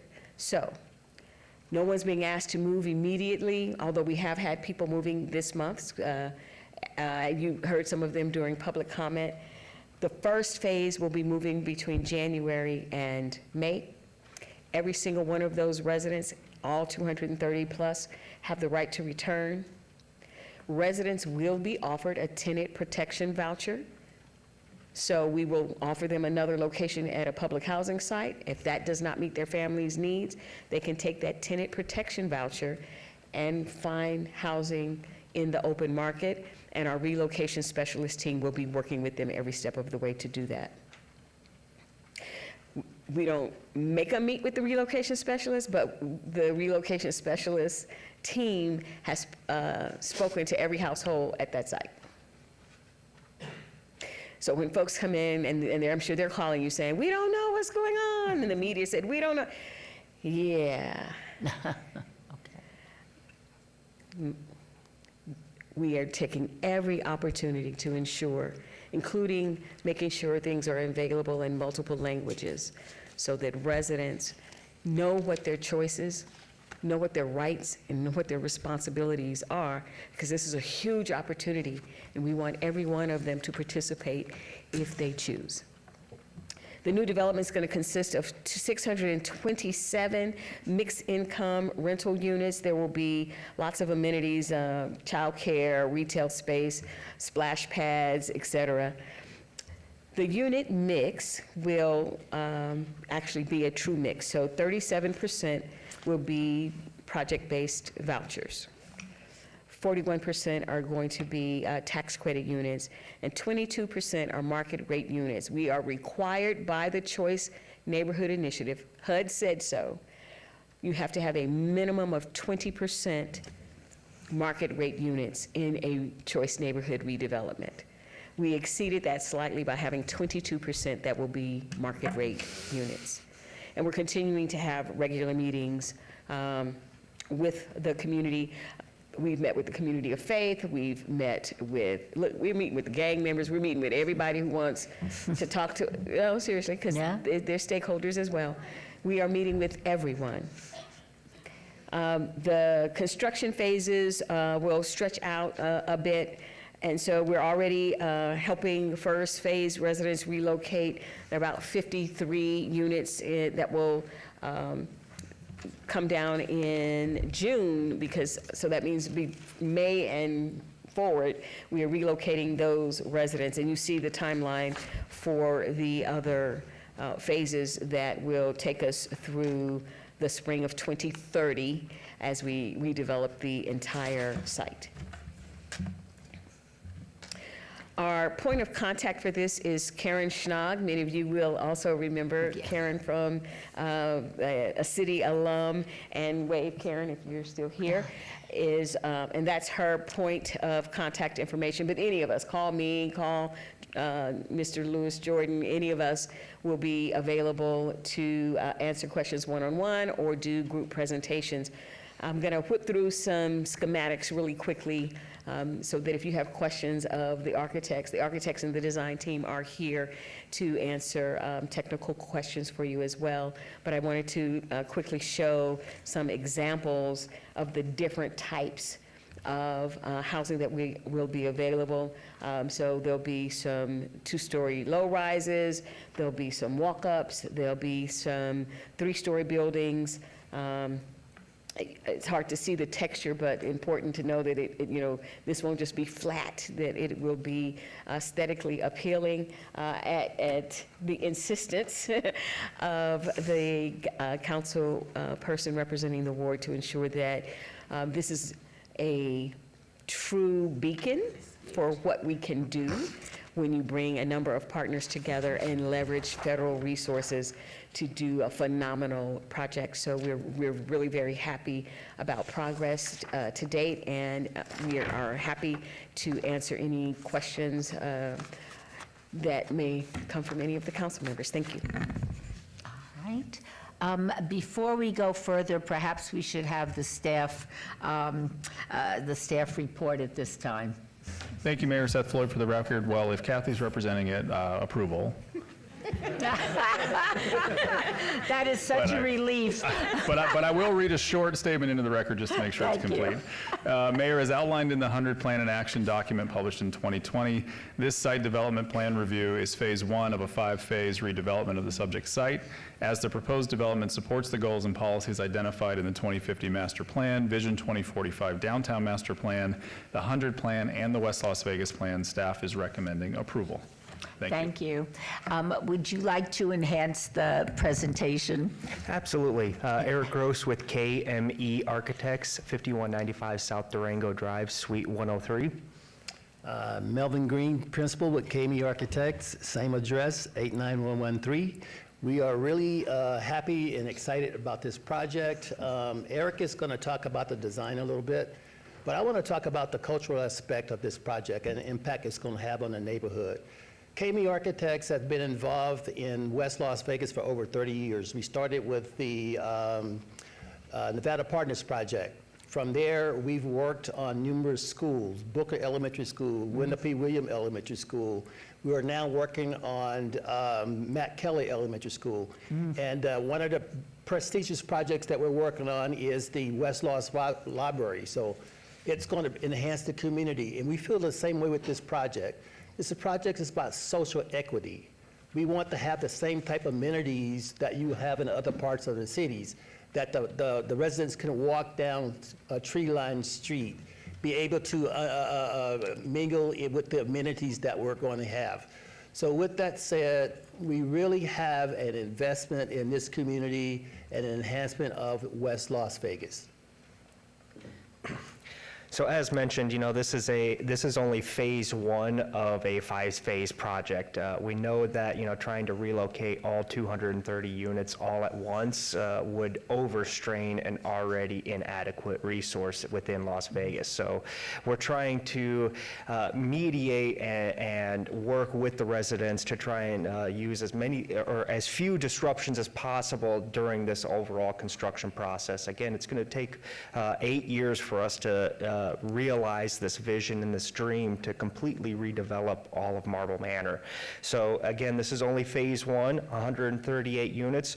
Once phase one is complete, we can actually start moving some of the residents of future phases into complete units, as well as relocate the residents within phase one that we had to move off-site. So as we are developing through this, we're working closely with the residents to help minimize any of their disruptions of their daily lives. We know that we're completely redoing streets, infrastructure, utilities, everything in and between for the entire property. So we know that there's going to be some interruptions that are going to happen. It's construction, it's bound to happen, but we're doing everything within our possibility and within our realm to minimize those disruptions and make sure that everybody is communicated very well and adequately on exactly what these developments and these plans are going to be. Thank you very much. Is there anyone wishing to be heard on this item? There's wave cards for Ellen Lewis Jackson, Melvin Valentine, and John Kazmarek, if they're still here. Are they here? Are you here? Okay, then, all right, then there is, in that case, I'll close the public meeting, public hearing. Are there any questions or comments from the council members? Oh, wait, you'll go last, okay.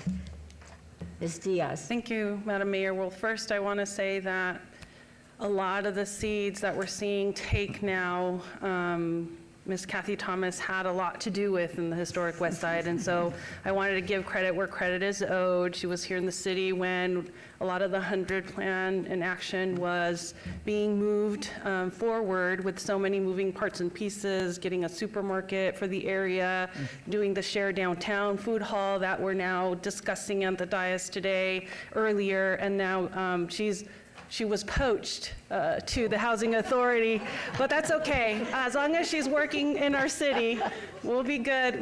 We know you're doing good work, Ms. Kathy Thomas. So I just wanted to give you a lot of kudos and credit because you have been a champion for the community and you make sure the community is included and is heard throughout this process. I did kind of want to wrap my brain around this phase one development. I did hear there's about 138 units or so. 138, yes. And so can you kind of speak to what is the blend of that phase one? What is it going to kind of look like? And what is the acreage that you're going to work on for the first phase? Because I know 8 years is a long time coming. Hi, Todd Lieberman, Brinshore Development. We're working with Snara and Brad Peters here, as well as with Brinshore Development. And I was waiting in the back because these guys are doing such a great job on everything. Everyone's doing, yeah, they're doing a great job. Kathy's done an amazing job at presenting this. So I did want to answer your question on mix, because just like we talked about for the broader project, each phase has a mix of market rate, affordable housing, and units that are reserved for returning residents from Marble Manor. Brad can tell you the split. We just Yeah, so there, as I think Kathy mentioned earlier, my name's Brad Peters, sorry.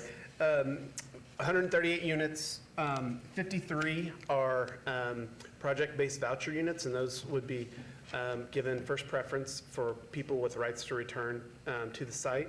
And then 55 affordable units and 30 unrestricted units. I'm sorry, say that again, 30 what? Market rate. Thank you. Yeah.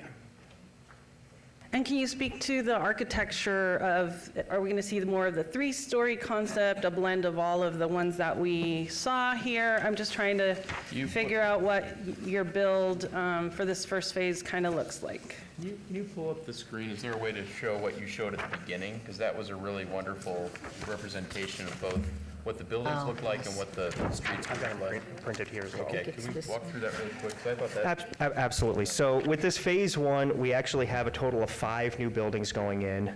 We have 2 of them that are what we consider to be kind of the townhome-style Excuse me. units, if we can... Could you give us just 1 second? Yep, absolutely. Yeah. No, No, we've got printouts right here. So you just need the overhead Yep, then? just the overhead, yes. Okay, awesome. There we go. So we have 2 buildings that are going to be 2-story townhome-style residences. I know we can't really call them townhomes because, they're not individual ownership, but we'll have 2 of the buildings that are 2-story. We have 2 buildings that are 3-story buildings that we call the walk-up buildings. So this one right here. And we have one of which that is considered to be a 4-story building that's going to house the commercial aspect as part of Phase 1. So let me pull up.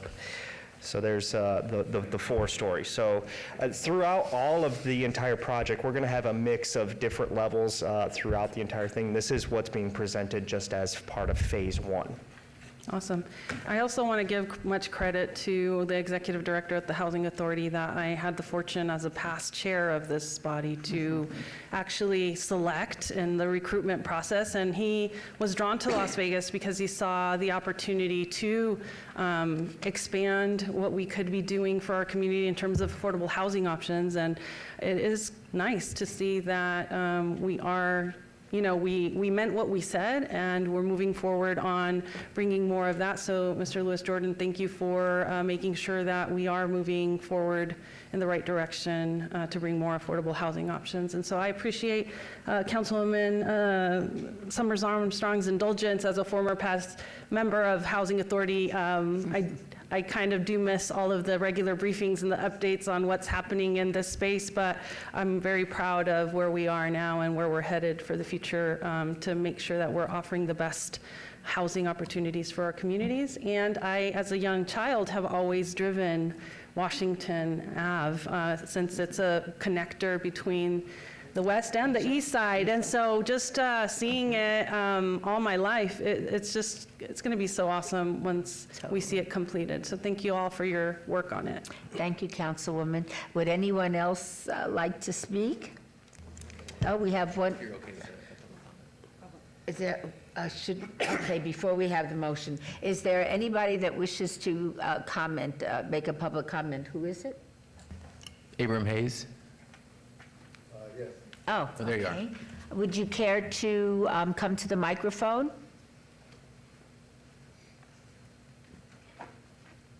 And would you state your name for the record? My name is Abram Hayes. I live at 400 Casper Avenue, Las Vegas, Nevada 89106. I'm an old resident of the West Las Vegas, the historic West Las Vegas community, and I would have to say that I'm very pleased to finally see that we're trying to develop that area, because I recently just moved back to the area, and I noticed that the whole time that I was gone, that there was nothing different. When I moved back, I noticed that everything that I left behind was still there. So I'm pleased for Sandra Armstrong and Southern Nevada Housing Regional Authority. I would like to thank everybody, and you also, Mayor, that we're finally going to get something going in the West Las Vegas community. Agreed. That's all Thank I you have. so much. Appreciate it. Ms. Summers Armstrong. Whew. It's big. This is a biggie.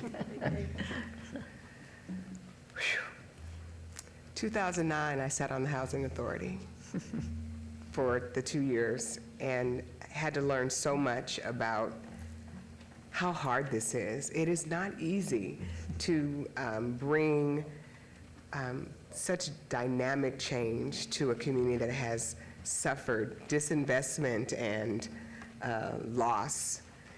And I remember in 2016, I sat on the 100 Plan with a lot of neighbors, and we sat around tables and walked around a room and put sticky memos up on the walls, and we dreamt big and had no idea. We had hope, but no real promise that this would happen. And in 2019, I believe Brenshaw got the job. And I remember going to a housing authority meeting and being happy but frustrated and saying to the then director, you know, I'm gonna bird dog this. I want this to happen, and we deserve to have this happen. And then here we are today. Like, it is really happening. And it makes me emotional, happy, emotional, and encouraged that the work of the community, starting with the West Las Vegas Plan, and then with the 100 Plan, and new leadership. I'm so proud of you, sir. You kept your word to me, and I'm grateful for that. And he's not lying, I do have him on speed dial. And I have called him, and he's always been responsive. And Miss Kathy, you have been here, you and KME Architecture, from the very beginning. And you've always assured us that you would keep your word. And I'm grateful, so happy. This is right down the street from me. I can remember saying to someone years ago that I want to be able to ride my bike or walk in the neighborhood and be proud of what I see. And that the people who live here will be able to be proud to say, girl, I live at Washington and Martin Luther King. Where do you live? Yeah. Right? And be able to be excited about that. We want our neighborhood to grow. And this is a huge step. I'm so happy about it. I do want to say one thing. When I was campaigning, we knocked on so many doors in the neighborhood, and what you said was true.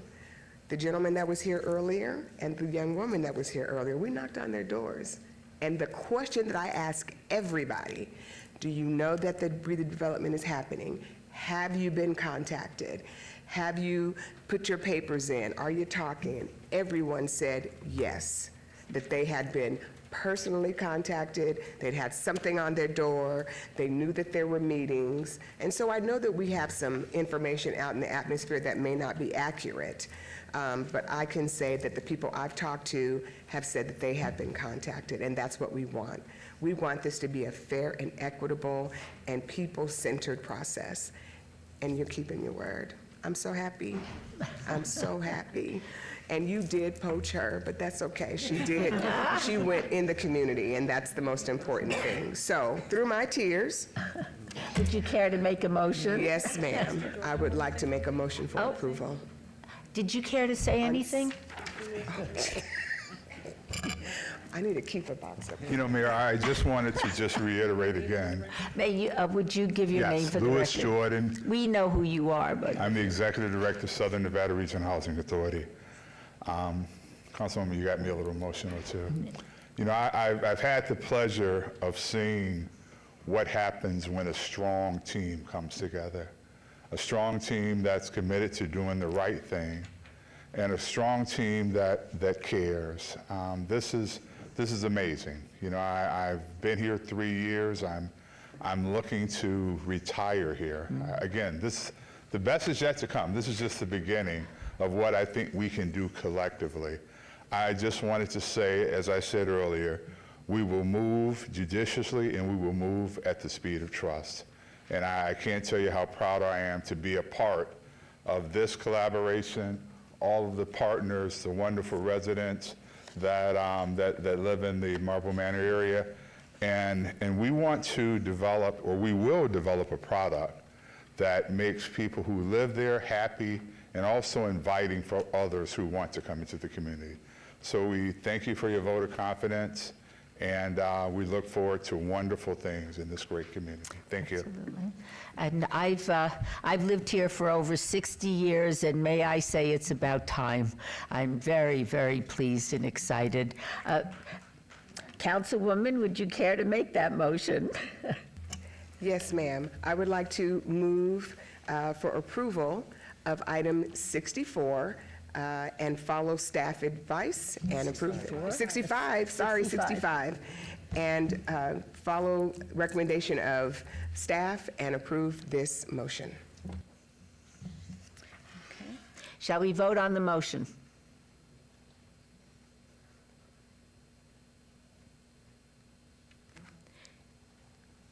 I don't. I haven't. Okay.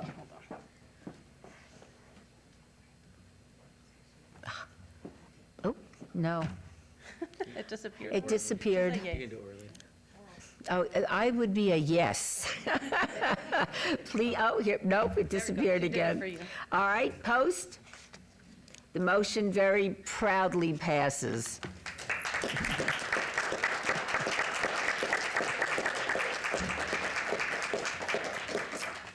Wow. I hope we have a lot more days like this on the city council. This has been an optimum day between the animals and Ward 5 finally getting the uplift it is so justly deserved for decades. I'm thrilled, very thrilled. All right, item number 66. 24-0548 on the following land use entitlement project requests on 1.36 acres located at the south side of Red Coach Avenue, 465 feet west of Rancho Drive, 66A, 24-0548-SUP1 for a proposed building and landscape material lumberyard use, and 66B, 24-0548-SDR1 for a proposed two-story, 18,340 square foot building and landscape material facility development with waivers of parameter landscape buffer requirements. The applicant owner is Matlock Holdings, LLC. The Planning Commission recommends approval on the entire land use entitlement project, and staff recommends denial on the entire land use entitlement project. These are in Ward 5, Ms. Summers Armstrong, and our public hearings, which I now declare open. May I have a staff report, please? Yes, Madam Mayor. Peter Lowenstein for the record. The applicant submitted revised plans on December 10th that eliminated a need for a related variance request, and that request was struck from the overall project at the December 10th Planning Commission meeting. Due to the revisions that eliminated that variance request, staff finds the proposed development can be conducted in a harmonious and compatible manner with the existing development in the surrounding area. As such, staff is recommending approval of the requested special use permit and site development plan review. Thank you. Thank you very much. Would you like to tell us about your project? Sure. Good evening. Name again, I'm sorry. Madam Mayor and member of the board, my name is Melvin Green, principal at KME Architects, 5195 South Durango Road, 89113. And my name is Kamaila Makua with KME Architects, same address. Just for the record, Kamali is an intern architect, and this is our first public meeting, so we're really happy about that. We want to make sure that we have a pipeline for our intern architects to become architects. Well, we'll try to make it as easy on her as possible today. So you want to? The Southwest Supply Project is approximately 13,000 square foot building and landscape supply store. We've met with staff previously and made adjustments to meet all requirements. We reviewed staff recommendations, agreed with their requirements, and asked for city approval. All right. Is there anyone else wishing to be heard on these items? Do we have anyone?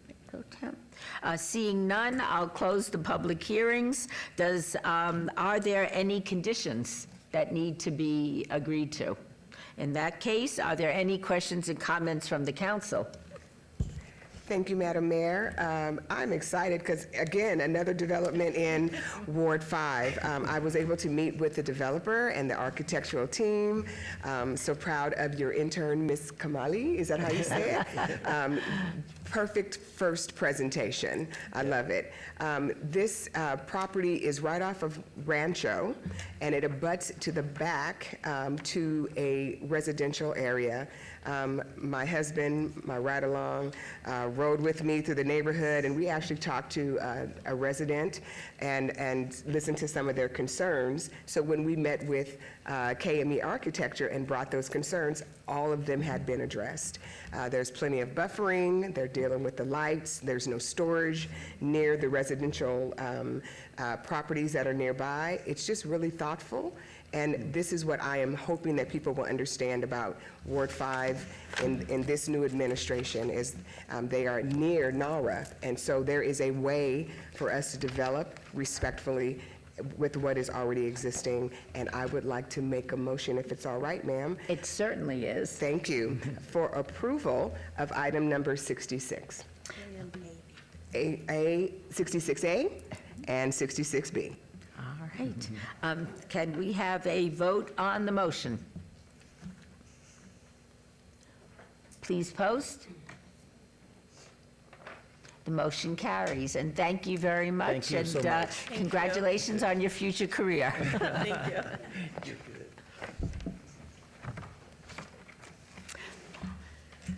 Agenda item 67, reports and presentations. Report by Joey Paskey, Director of Public Works, regarding support for the extension of fuel revenue indexing to address roadway transportation needs in Southern Nevada. All wards are affected. Good afternoon. Ms. Paskey. Good afternoon, I think now, and I do realize that I'm between you guys in the end, so thank you very much. Joey Paskey, Director of Public Works. Okay, so we're going to talk about fuel revenue indexing. This will be similar to the briefings that we did last month. It's an opportunity to answer any questions and provide some updates. So first, I'm going to talk about what fuel revenue indexing is. So it is a program that adjusts the fuel tax portion of every gallon of gasoline purchased in Clark County to fund transportation projects. Now, it is administered by the Regional Transportation Commission of Southern Nevada, or RTC. And what it really does for us is it enables us to keep pace with the rising costs by tying fuel taxes to inflation. So continued funding for roadway projects, and it provides critical match dollars to secure federal transportation grants, particularly from the $1 trillion bipartisan infrastructure law. So we'll talk more about that in just a minute. Where it came from is there was a pilot program, which we called Fry One, that ran for 3 years. That started in 2014. And from that program, 10 cents of every gallon of gasoline sold goes to transportation projects in Clark County.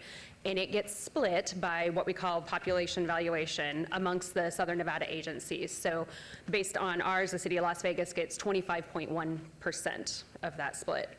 The 10-year program, Fry 2, was approved by voters in 2016, and of that, currently 13.05 cents per gallon goes towards transportation projects. Why is this all important? Well, it's because this program is set to expire at the end of 2026.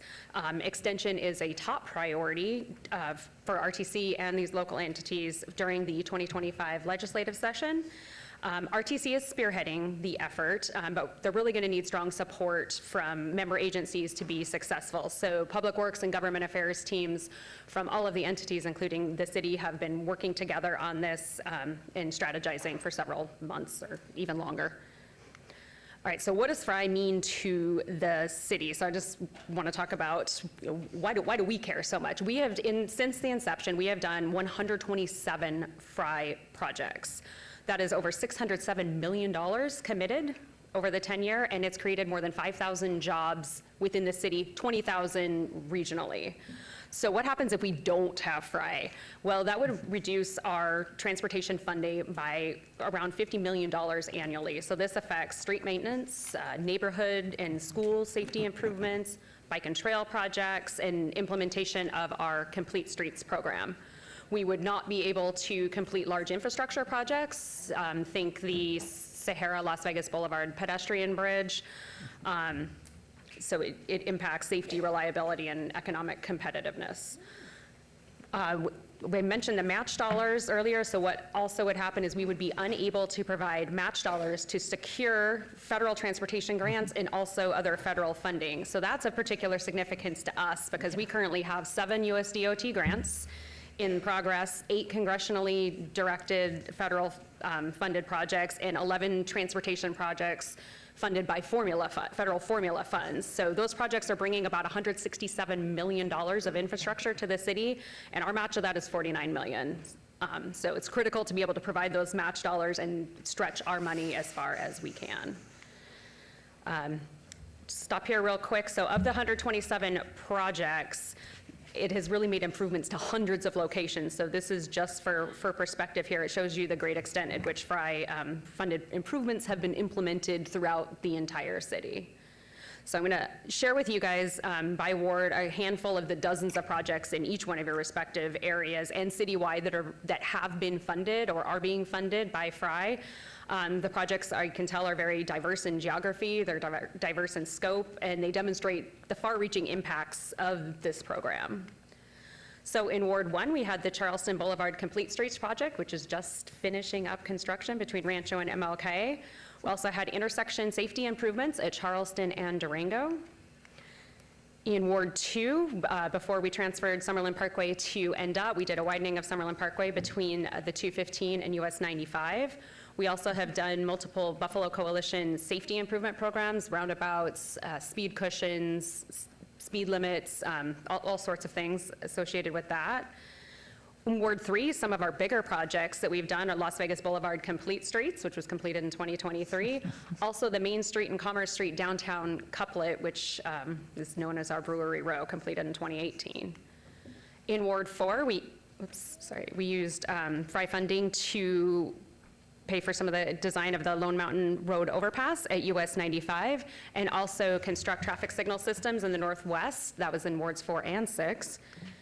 Ward 5, we are just embarking on our Lake Mead Boulevard Complete Streets. That was funded by Fry, and also portions of the design of our historic West Side Complete Streets programs throughout the historic West Side, which will complement nicely the Marble Manor improvements. And within Ward 6, as Fry funded the Kyle Canyon Interchange at US 95, and also the Grand Teton Overpass at US 95, which is currently in construction. From a citywide perspective, about 25% of all of our projects are what we would consider citywide, so multiple wards or all of the wards. One is our intersection safety improvements program. So any kind of safety improvements that you can make to an intersection, we use this money to do those sorts of things. New traffic signal systems, different side of intersection control changes to it, that we've spent about $9.5 million of Fry money on this. We are constantly upgrading our streetlights. We have over 60,000 streetlights in the city, and we are trying to upgrade them all to the most current version of LEDs. So money is going towards that. And possibly most substantially is our arterial reconstruction program. We have used Fry money to update over 100 miles of improvements in the last 10 years to keep our arterials in good working order, and it's really important that we have this money to do that.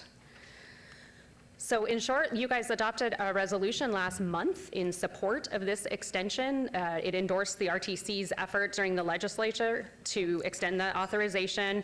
Also really demonstrates coordination and collaboration amongst all of the local jurisdictions for continued funding for roadway projects. So what we really want to do is we need to continue our efforts through the upcoming session to continue providing our high quality transportation. And first thing we're going to be doing with that is the industry stakeholders, RTC board members, local governments are going to be speaking with key legislatures right at the beginning of this session to keep this moving forward. With that, I'm happy to answer any questions. Thank you very much. Are there any questions or comments from the council? Yes, Ms. Bruni. Thank you, Mayor. Ms. Paskey, thank you for the presentation. I have a question. Of the projects you've identified, you said that this Fry expires December of 2026.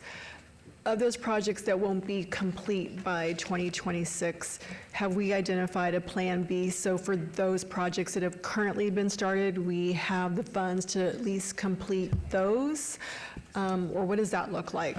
So it's actually probably going to be a mixed bag. Some of them are in design and we won't have money identified without Fry for construction dollars, and that is something that we're looking really heavily at now. We are just starting an update to our mobility master plan, which identifies all of our transportation projects and where they're going to kind of shake out. It's actually really good timing for us to be able to put a financial component to that plan and not just have it be our wish list, but we will actually fiscally constrain the plan. Any other? Go ahead, Ms. Diaz. Thank you, Madam Mayor. So, Ms. Paskey, you talked about a Fry 1, a Fry 2. Is this now a Fry 3? It's going to depend on what the actual bill looks like. We're getting some word that there might be some new language coming up soon, but it's kind of a constantly evolving thing as we've learned who the new legislators are, and we're working towards that. And I don't sit on RTC, so I know that the mayor and MPT will be more versed in the impact it will have if we don't get the fry to go through, but I just was wondering if there's an increase. I know we started at 10 cents, it was at 13.05, and I think to meet the demands of the future, it may need to be increased or not? Is it staying at 13.05? That's kind of the question I have.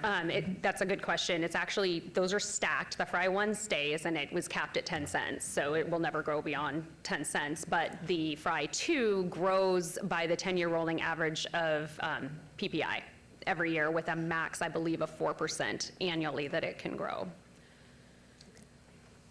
Thank you, ma'am. Does anybody else? Yes, Mayor Pro Tem? Thank you, Mayor. And I just would underscore how significant this is, not for the city of Las Vegas, but for the region. And sitting on the RTC board, the mayor and I are going to be forced to choose. If this does not go forward in the legislature and it is not voted on, we'll be forced to choose between a limited amount of funding for construction or for buses. And that's going to be a very, very difficult choice because obviously we need public transportation to move people around.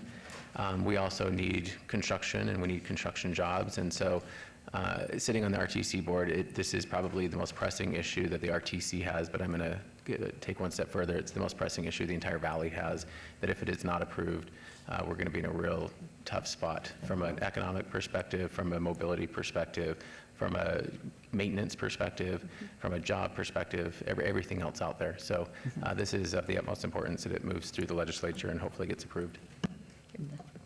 Any other questions? Thank you very much, Ms. Paskey. This was a report only, and no action is required. We will now move to item 68.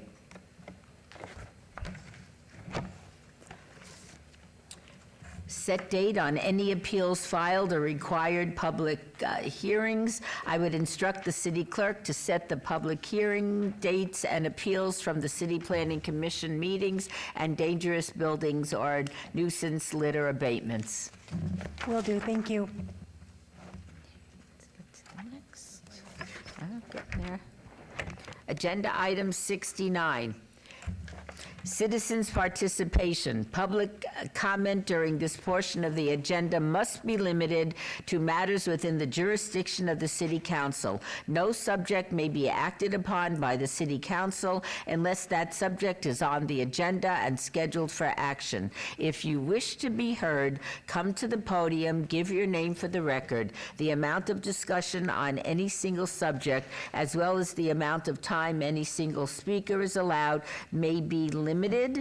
This is your opportunity to address the council, but the council is not able to respond or engage in dialogue. Are there any members of the public who wish to speak under this portion of the agenda? And we will limit this to 2 minutes, and welcome back. 2 minutes, oh shucks, I stayed for 3. But Then in that case, I'll do my best to get. You know what, there are so few people here waiting. I'll do my best, I appreciate it, thank you. Good. Patricia Reed for the record.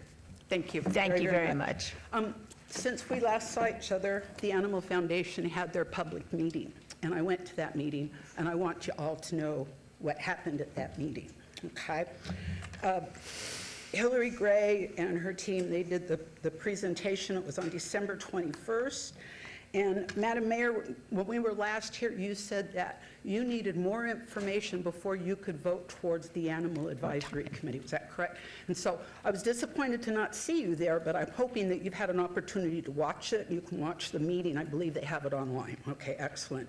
So I think that after what happened at that meeting, it definitely justifies why we need to have that committee.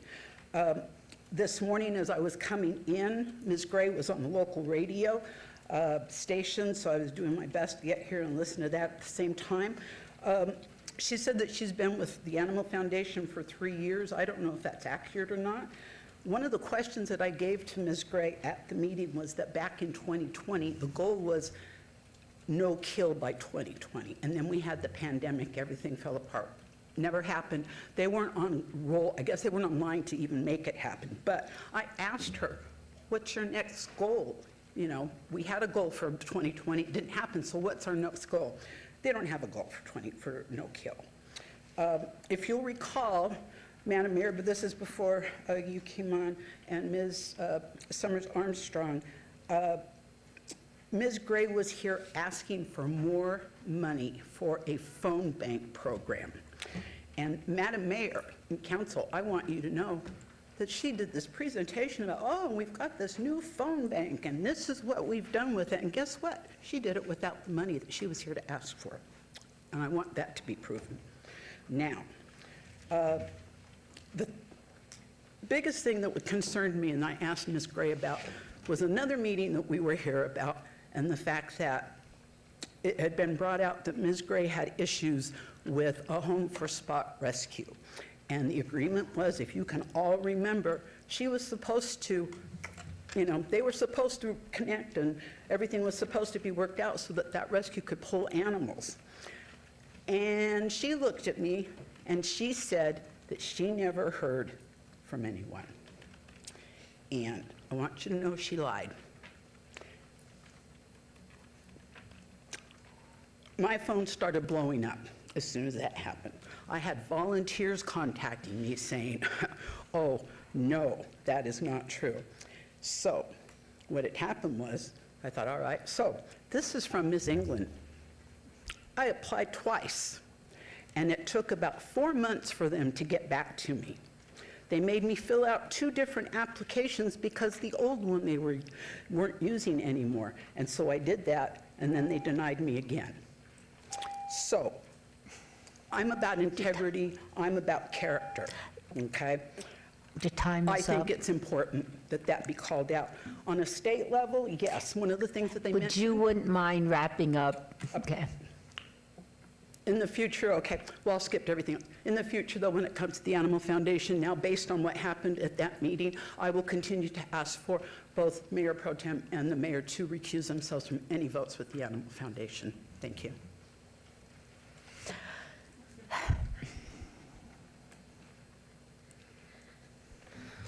State your name for the record. For the record, Gina Grayson, Nevada Voters for Animals. First, I want to definitely thank Mayor and Council for voting for the 2 ordinances. Those are very important. Thank you very much. The animals, thank you. Yes. 2, I want to just quickly mention that Jason Brown, who is one of the most notorious animal killers in Nevada history, animal torture up north, is up for parole again on January 27th, I believe, and he indicated at his last parole hearing that he wants to move to Las Vegas if he gets paroled. I understand the Washoe County DA is going to oppose that. The meeting is going to be held up north this time. It was in Vegas the last time. It's my understanding they will not video conference it down here. So, I mean, I think it's important to oppose his parole. And third, I would like to say, now that this has been passed, I would still like to see charges against Petland and Boca Park. In 7.42050, the Las Vegas Municipal Code, it says each breeder, pet shop, and distributor shall comply with applicable provisions of NRS Chapter 574, which is the cruelty chapter. NRS 574, 1D, a person shall not cause, procure, or allow an animal to be overdriven, overloaded, tortured, cruelly beaten, or unjustifiably injured, maimed, mutilate, or killed, or to be deprived of necessary food or drink. And E, instigate, engage in, or in any way further an act of cruelty to an animal or any act tending to produce such cruelty. We were contacted by an employee at Boca Park. That's where I got the 72 pages of purchase history from 2018 to present, to just before they were actually arrested, Carolyn Luke and Timothy Miller. Employees were upset about the animals being purchased. Luke and Miller admitted to the animals dying. Let me just tell you what this is a quote. Yes, they all came from Petland. All the employees went to the sales manager and the owner with their concerns, but it fell on deaf ears. Her and Tim would smell of urine, and Carol's feet would be caked with black mud-type substance, which she later says is probably poop from all of it in her home. If you don't know aware with the case, it's online. She would go into that Petland every day saying another guinea pig or a dog passed away. They never purchased food or toys or anything for the dogs. She would only buy hay once in a while.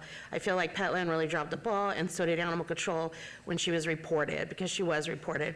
The sales manager only cared about making money off of her. She paid anywhere between $3,500 and $4,500 per puppy, and there were at least according to her, 30 purchased in the prior year. She purchased 2 baby guinea pigs in 4 days before they got arrested. The sales manager and owner need a wake-up call. They didn't care. She would come in every day saying another died. I think probably 30 died in a 3-month time period. When Petland employees went to Rob, the sales manager, and said she's purchased 35 dogs in a year, we need to stop selling to her. He said if we don't sell to her, someone else will, and she's allowed to buy more animals. Also, Carol got into an argument with a Petland employee because she purchased a Westie and a Yorkie, and they said that that was not a good combination, and she bought guinea pig cages for the dogs to live in. The employees told her the cage was too small and that was not a good match. Carol said they'd be fine, and the cage is fine as well. We witnessed Carol coming in with black mud substance on her feet. Between her toes, she would smell of urine. After seeing the pictures on the news, it was from walking barefoot in her house with poop all over the ground. I'm asking, please, for the city to consider at least misdemeanor criminal charges against Boca Park Petland, because they knew what they were doing. But here's the thing, they were never interviewed. The staff was never interviewed. Please conduct an investigation into them and charge them. Thank you. Thank you. Is there anybody else that wishes to speak? And would you state your name for the record? Absolutely. All right. Good afternoon, Madam Mayor, distinguished city council members. Brandon Summers for the record. I am a Las Vegas native, CCSD graduate, community advocate, and I happen to be City Councilwoman Chandra Summers Armstrong's oldest son. Mom, That's disqualifying immediately. We'll make an exception. Thank you. All right, Mom, I'm so incredibly proud of you and happy for you as you embark on this next chapter of your career. I admire your drive and your resilience, and I wish I could have been present when you were sworn in a few weeks ago. I know you will continue to serve with the best interests of the community in mind, and there is no doubt that Ward 5 is in good hands under your stewardship. Las Vegas is going through changes, and I'm excited to see how the community will grow in ways that will improve the lives of all residents. And though I've recently moved to the Windy City, I never stopped caring about my hometown. 5 years ago, I was here on the footsteps of City Hall in protest of the camping ban ordinance, and it was aimed at some of the most vulnerable inhabitants of the city. One doesn't have to look far to see that street homelessness and rough sleeping wasn't eradicated as a result of such a short-sighted and inhumane measure. But I hope that under new leadership and under a new mayor, City of Las Vegas will find ways to create adequate housing for thousands of people who have no place to call their own.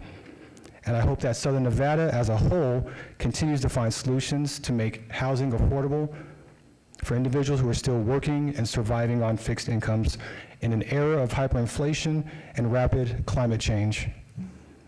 It seems like survival is becoming harder and harder each day, and we need compassionate approaches from city and state leaders. Thank you all, and have a wonderful day. Thank you very much. Now, that's a good son. All right. Anybody else care to speak? In that case, we will move on to item 70. Council emerging issues, discussion regarding potential items for future city council agendas, all wards. Any discussion must be limited to whether or not such proposed items shall be placed on a future agenda, and no discussion regarding the substance of any proposed topic shall occur. No action shall be taken. Do any members of the council have topics they would like to bring forward under this item?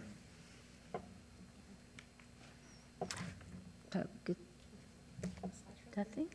Okay. Do you care to speak? Do you care to bring forward? No. All right, in that case, I thank you for that. Agenda item 71, council member recognition. Comments made by individual city council members during this portion of the agenda will not be acted upon by the city council unless that subject is on the agenda and scheduled for action. Ms. Rooney, would you care to start? And we'll go across the dais. Thank you, Mayor. Again, happy Lunar New Year to everyone. A little belated, but I want to share that Team Bruni appreciated the opportunity to celebrate and thank our law enforcement personnel at the Northwest Area Command during the holiday season by providing lunch and lots of sweet treats. Thank you to Councilwoman Alan Polensky for partnering with our ward. Mental health wellness is one of my priorities. As such, I was pleased to attend the opening of Bridge Counseling's new facility. This facility will provide mental health services for our residents, including our unhoused and those who are low income. We want to take a moment to publicly celebrate our team member, Jessica Funderburk, who celebrated a birthday last week. As my residents know, traffic safety is one of my top priorities. As such, I was pleased to flip the switch on a new four-way traffic signal at Russell and Durango. Thank you to our hard-working traffic safety department that toils round the clock to keep our communities safe. I was pleased to attend the retirement celebration of Judge Lewing last week. The highlight of the afternoon was seeing so many of the WIN graduates attend and celebrate her. She has clearly helped develop so many butterflies in our community, and she will be greatly missed. Earlier this week, Team Bruni met with Nellis Air Force Base members, Creech Air Force Base members, and the Office of the Mayor of North Las Vegas to discuss the work of the Civilian Military Council this year and how we can continue to support our military members and their families, especially as we head into the legislative session.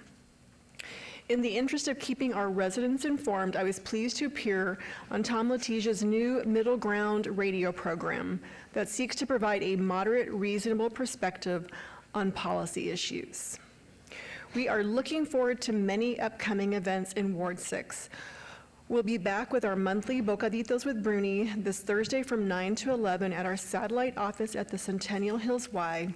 We look forward to seeing you and hearing about your holiday vacation. Team Bruni is celebrating Martin Luther King Jr. holiday weekend by emphasizing service.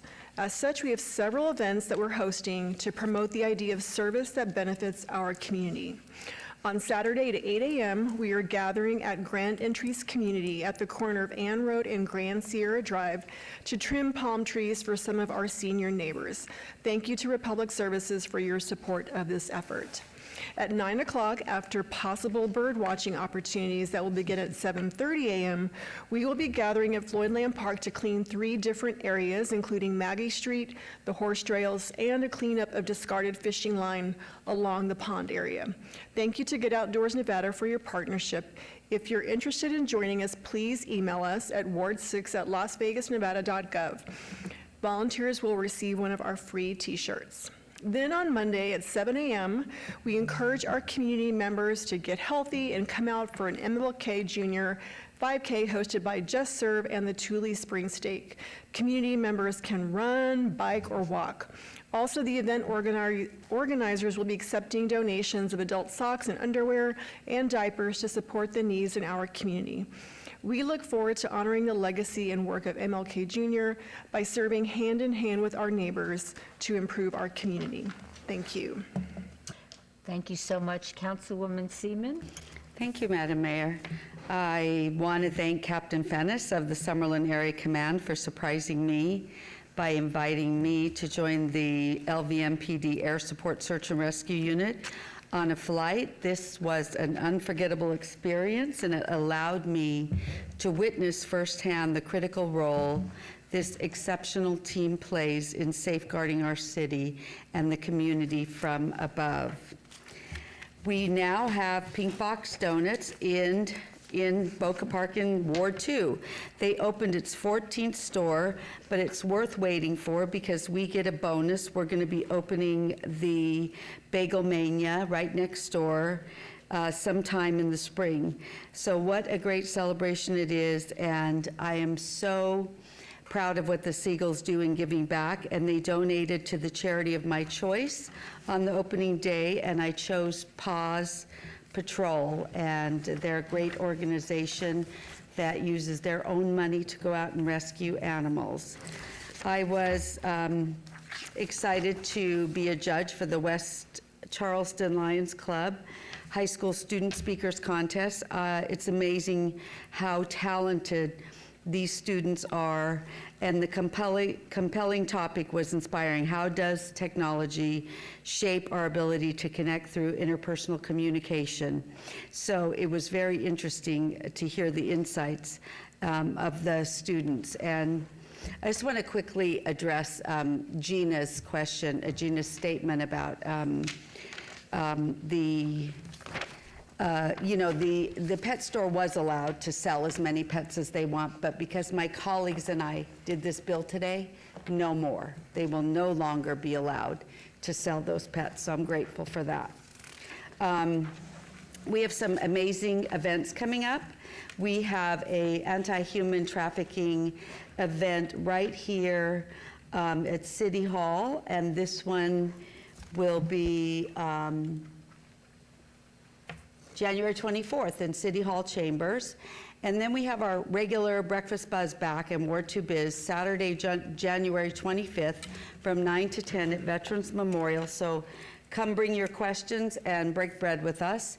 And then we have, I think it's probably our 10th human trafficking prevention event that I actually sponsor, which will be February 26th, Southern Hills Church.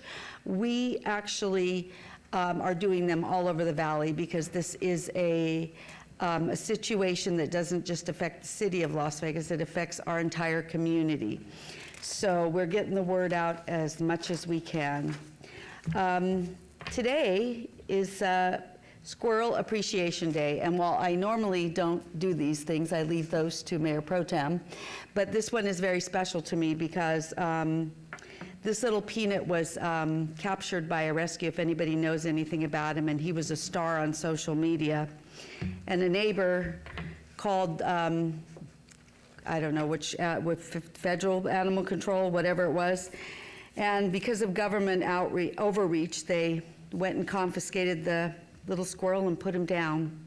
So this story that, if you haven't heard about it, it's all over the internet, calls for much better animal protection laws. May little Peanut rest in peace. Then we have our Adopt a Pet. We have Coffee Bean that we're featuring. He's a boxer male, 42 pounds, about a year and a month. And then we have Sherlock, a domestic short-hair male, 12.6 pounds. That's a hefty cat. 8 years old. And if you are looking for a pet, please adopt. You can go to Nevada SPCA. You can go to the animal shelter. There are numerous rescues. But we encourage you to adopt a pet. And by the way, it deters criminals from breaking into your home if you have a dog, especially a big one. So we encourage adoption. If you have a business and you want to get the word out about your business, you can be a part of our Small Business Saturdays, which we've been doing now for 5 years. So contact us at 702-229-2420, or you can visit us at Ward 2 at LasVegasNevada.gov. If you have any issues in Ward 2, you can contact my office, same number, same email. Thank you, Madam Mayor. Thank you very much. Councilwoman Diaz? Thank you, Madam Mayor. It's the first meeting we've been able to be here together in 25, so I just wanted to wish everyone a Happy New Year. And I know that some of our city employees are retiring, so I know they're going to have an extra happy 2025, parting ways and starting new chapters in their lives. But we also have a birthday coming up for the mayor on January 20th. So I want to wish her an early happy birthday and put it out there that it's coming. It is coming. All right. Don't put it out so much, maybe. Well, we should know. We should know that your birthday is coming up. All right. During the last month, at the end of the year, before ringing in 2025, I was able to take a tour of how the project is coming along at the Carolyn G. Goodman Plaza and Civic Center, with our buildings going in across from City Hall. And I'd like to personally thank Shelley Hayden, the architectural project manager, and her Public Works Department for the thorough tour of the very impressive construction site happening across from City Hall that will be ready for move-in this summer. Fun fact, did you know the building at 525 South Main will be named Civic Center Building A? So creative. And this building will be the future home of cultural affairs, parks and recreation, IT, and human resources for now. We don't know what we will evolve into in the future. And building at 70 Bonneville is named Civic Center Building B. Again, I love this creativity. And so for the future tenants there, we know the Vegas Chamber and Workforce Connections will be coming as well towards the latter part of the year. On January 18th, this weekend, we are looking to do a Safe Village neighborhood cleanup. And so Neighborhood Services is helping us lead this initiative with our Safe Village partners in the Gateway District this Saturday. So please join us if you want to come out and make a real impact in a community that really needs the hand. If you're a high school, you can join us and get credit for your community service hours. And I know those are a hot commodity right now, as there are high school students looking to apply for scholarships and different funding for their college entrance. So the Arts Commission meeting approved AMP box art projects in this neighborhood, and I can't wait to see that beautification also take place. So again, we're going to be meeting Saturday the 18th, 10 to noon at Stupak Community Center at 251 West Boston Avenue. I hope you can join us if you have some time. I want to wish everyone a happy Martin Luther King Jr. Day, and as usual, we do have the Martin Luther King Jr. Day Parade that comes through Ward 3. The parade is scheduled on the mayor's birthday, wink wink, at 10 a.m., and the parade route starts at 4th Street in Gass and ends at 4th Street in Ogden, and I hope everyone can come and honor Dr. King's legacy, who unselfishly led the plight for justice, equality, and human rights, and it's something we need to continue to make sure doesn't die in our communities and in our society. I want to wish everyone a happy Lunar New Year, and we will have the 14th annual Chinese New Year in the Desert Parade also happening in the downtown area on Saturday, February 1st.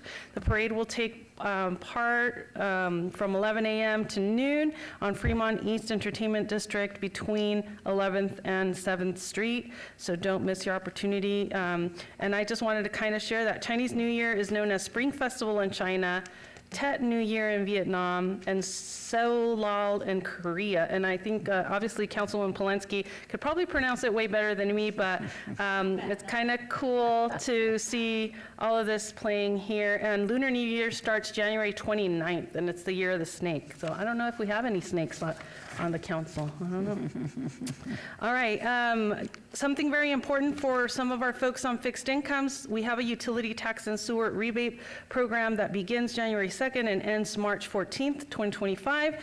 City of Las Vegas seniors 60 years of age and older are invited to apply to this rebate program. For details and help with the application process, applicants can visit community centers throughout the city of Las Vegas or call our ward offices. Obviously, Ward 3 is here to assist if any Ward 3 residents need help and walk through this, but they can also visit East Las Vegas Community Center or the Stupak Community Center. Make sure you take note, the deadline is March 14th.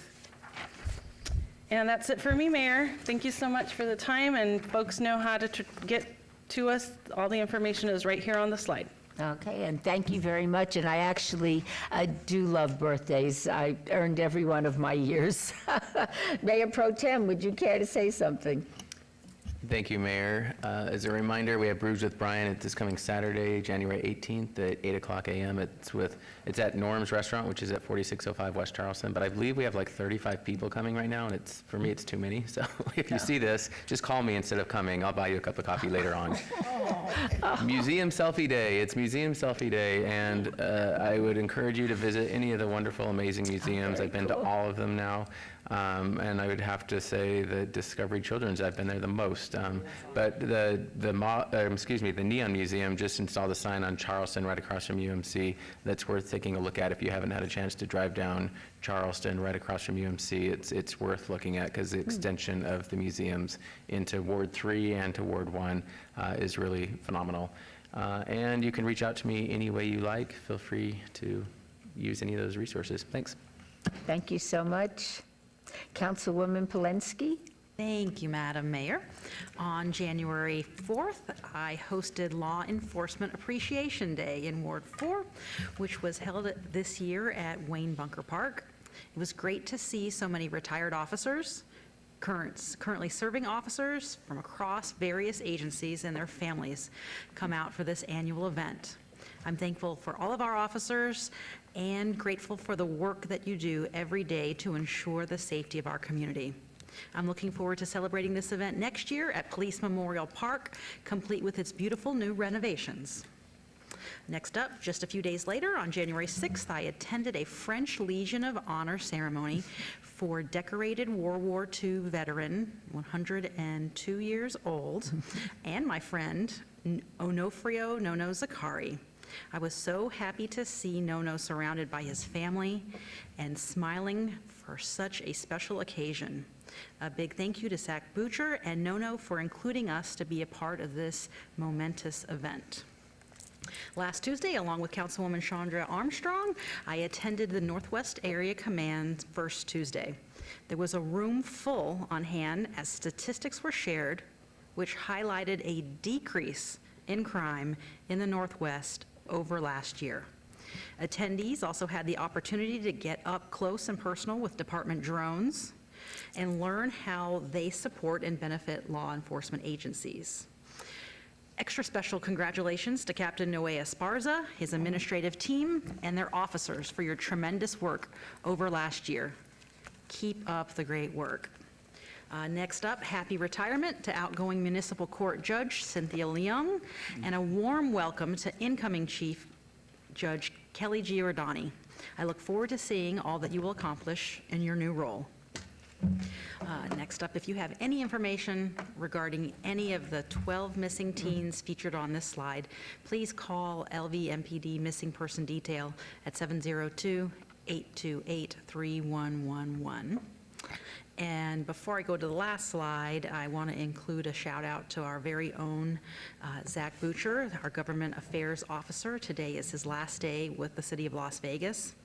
He is our very own homegrown talent here, and we are losing him to another local municipality, but I hope, just like we water all of our seeds and watch our plants grow and thrive, I'm so happy for him to have this promotion and opportunity, and I'm hopeful that maybe in the future we might woo him back. Fair winds and following seas, Zach. Thank you so much for what you've done for the City of Las Vegas. Lastly, please stay connected with my staff and I on social media platforms or contact us the old-fashioned way, my preference, 702-229-2524. We are always here to provide any assistance that we can. Thank you. Thank you so much. Councilwoman? Thank you, Madam Mayor. And just a few final notes and announcements from Ward 5. As was said earlier today, this is the birthday, January 15, of Martin Luther King. And this kicks off, King Week has begun in the city of Las Vegas. We have the King Week Las Vegas Committee has a plethora of events that we want to highlight. On Monday, the 20th, is the parade at 4th and Gas. We would love to have community members come out and line the streets. I will be there in two capacities. I'll be there riding with my colleagues, but I'll also be walking with students that represent schools in Ward 5. We're asking them to come out. If you're interested, wearing your t-shirts and sweatshirts so that we can highlight the educational institutions that are in Ward 5. You can contact our office if you are interested in participating. Next, we have Peace Week. And Black History Month activities start on Sunday the 19th through March the 1st. And we hope that you will participate in all of those activities. You can learn about, we have things that are going on like the West Las Vegas Martin Luther King Youth Basketball Tournament, which is beginning on Wednesday the 22nd. We have a Peace Week Living the Dream activity at Doolittle Active Adult Center on the 19th from 3 to 5, and the very special African American Trailblazer Service Awards will be on Thursday the 23rd right here in City Council chambers. So how do you get tuned into these things? The Peace Week activities are being hosted by our Parks and Recreation Department, and you can reach them at the city's website, cityoflasvegas.gov. And for particular activities that are being hosted by the King Week Committee, you can check out all their activities at www.kingweeklasvegas.com. We are trying to get launched with our newsletter. How many days have we been in office, Mayor? About 6 weeks now. About 6 weeks, all right. So we're getting there, folks. But we'd love to have you connected, and our newsletter is a great way to be in touch with us. Check us out at lasvegasnevada.gov. All those backslashes, I'm not gonna say them. I'm just gonna say, go to the website, click on Ward 5, and there should be a link for you to be able to hook up with the newsletter, or you're welcome to call our staff at 702-229-5443. There's actually a QR code up on the screen. We want people to know what we're doing. We want to know what you're doing in the community, and here's a great way for us to stay connected. Thank you. Thank you very much, and I can't think of a better way to spend my birthday than being in the MLK parade. Yes, ma'am. Should be a lot of fun. Yes, ma'am. And with that, seeing no other business in front of the City Council, the City Council meeting is now adjourned.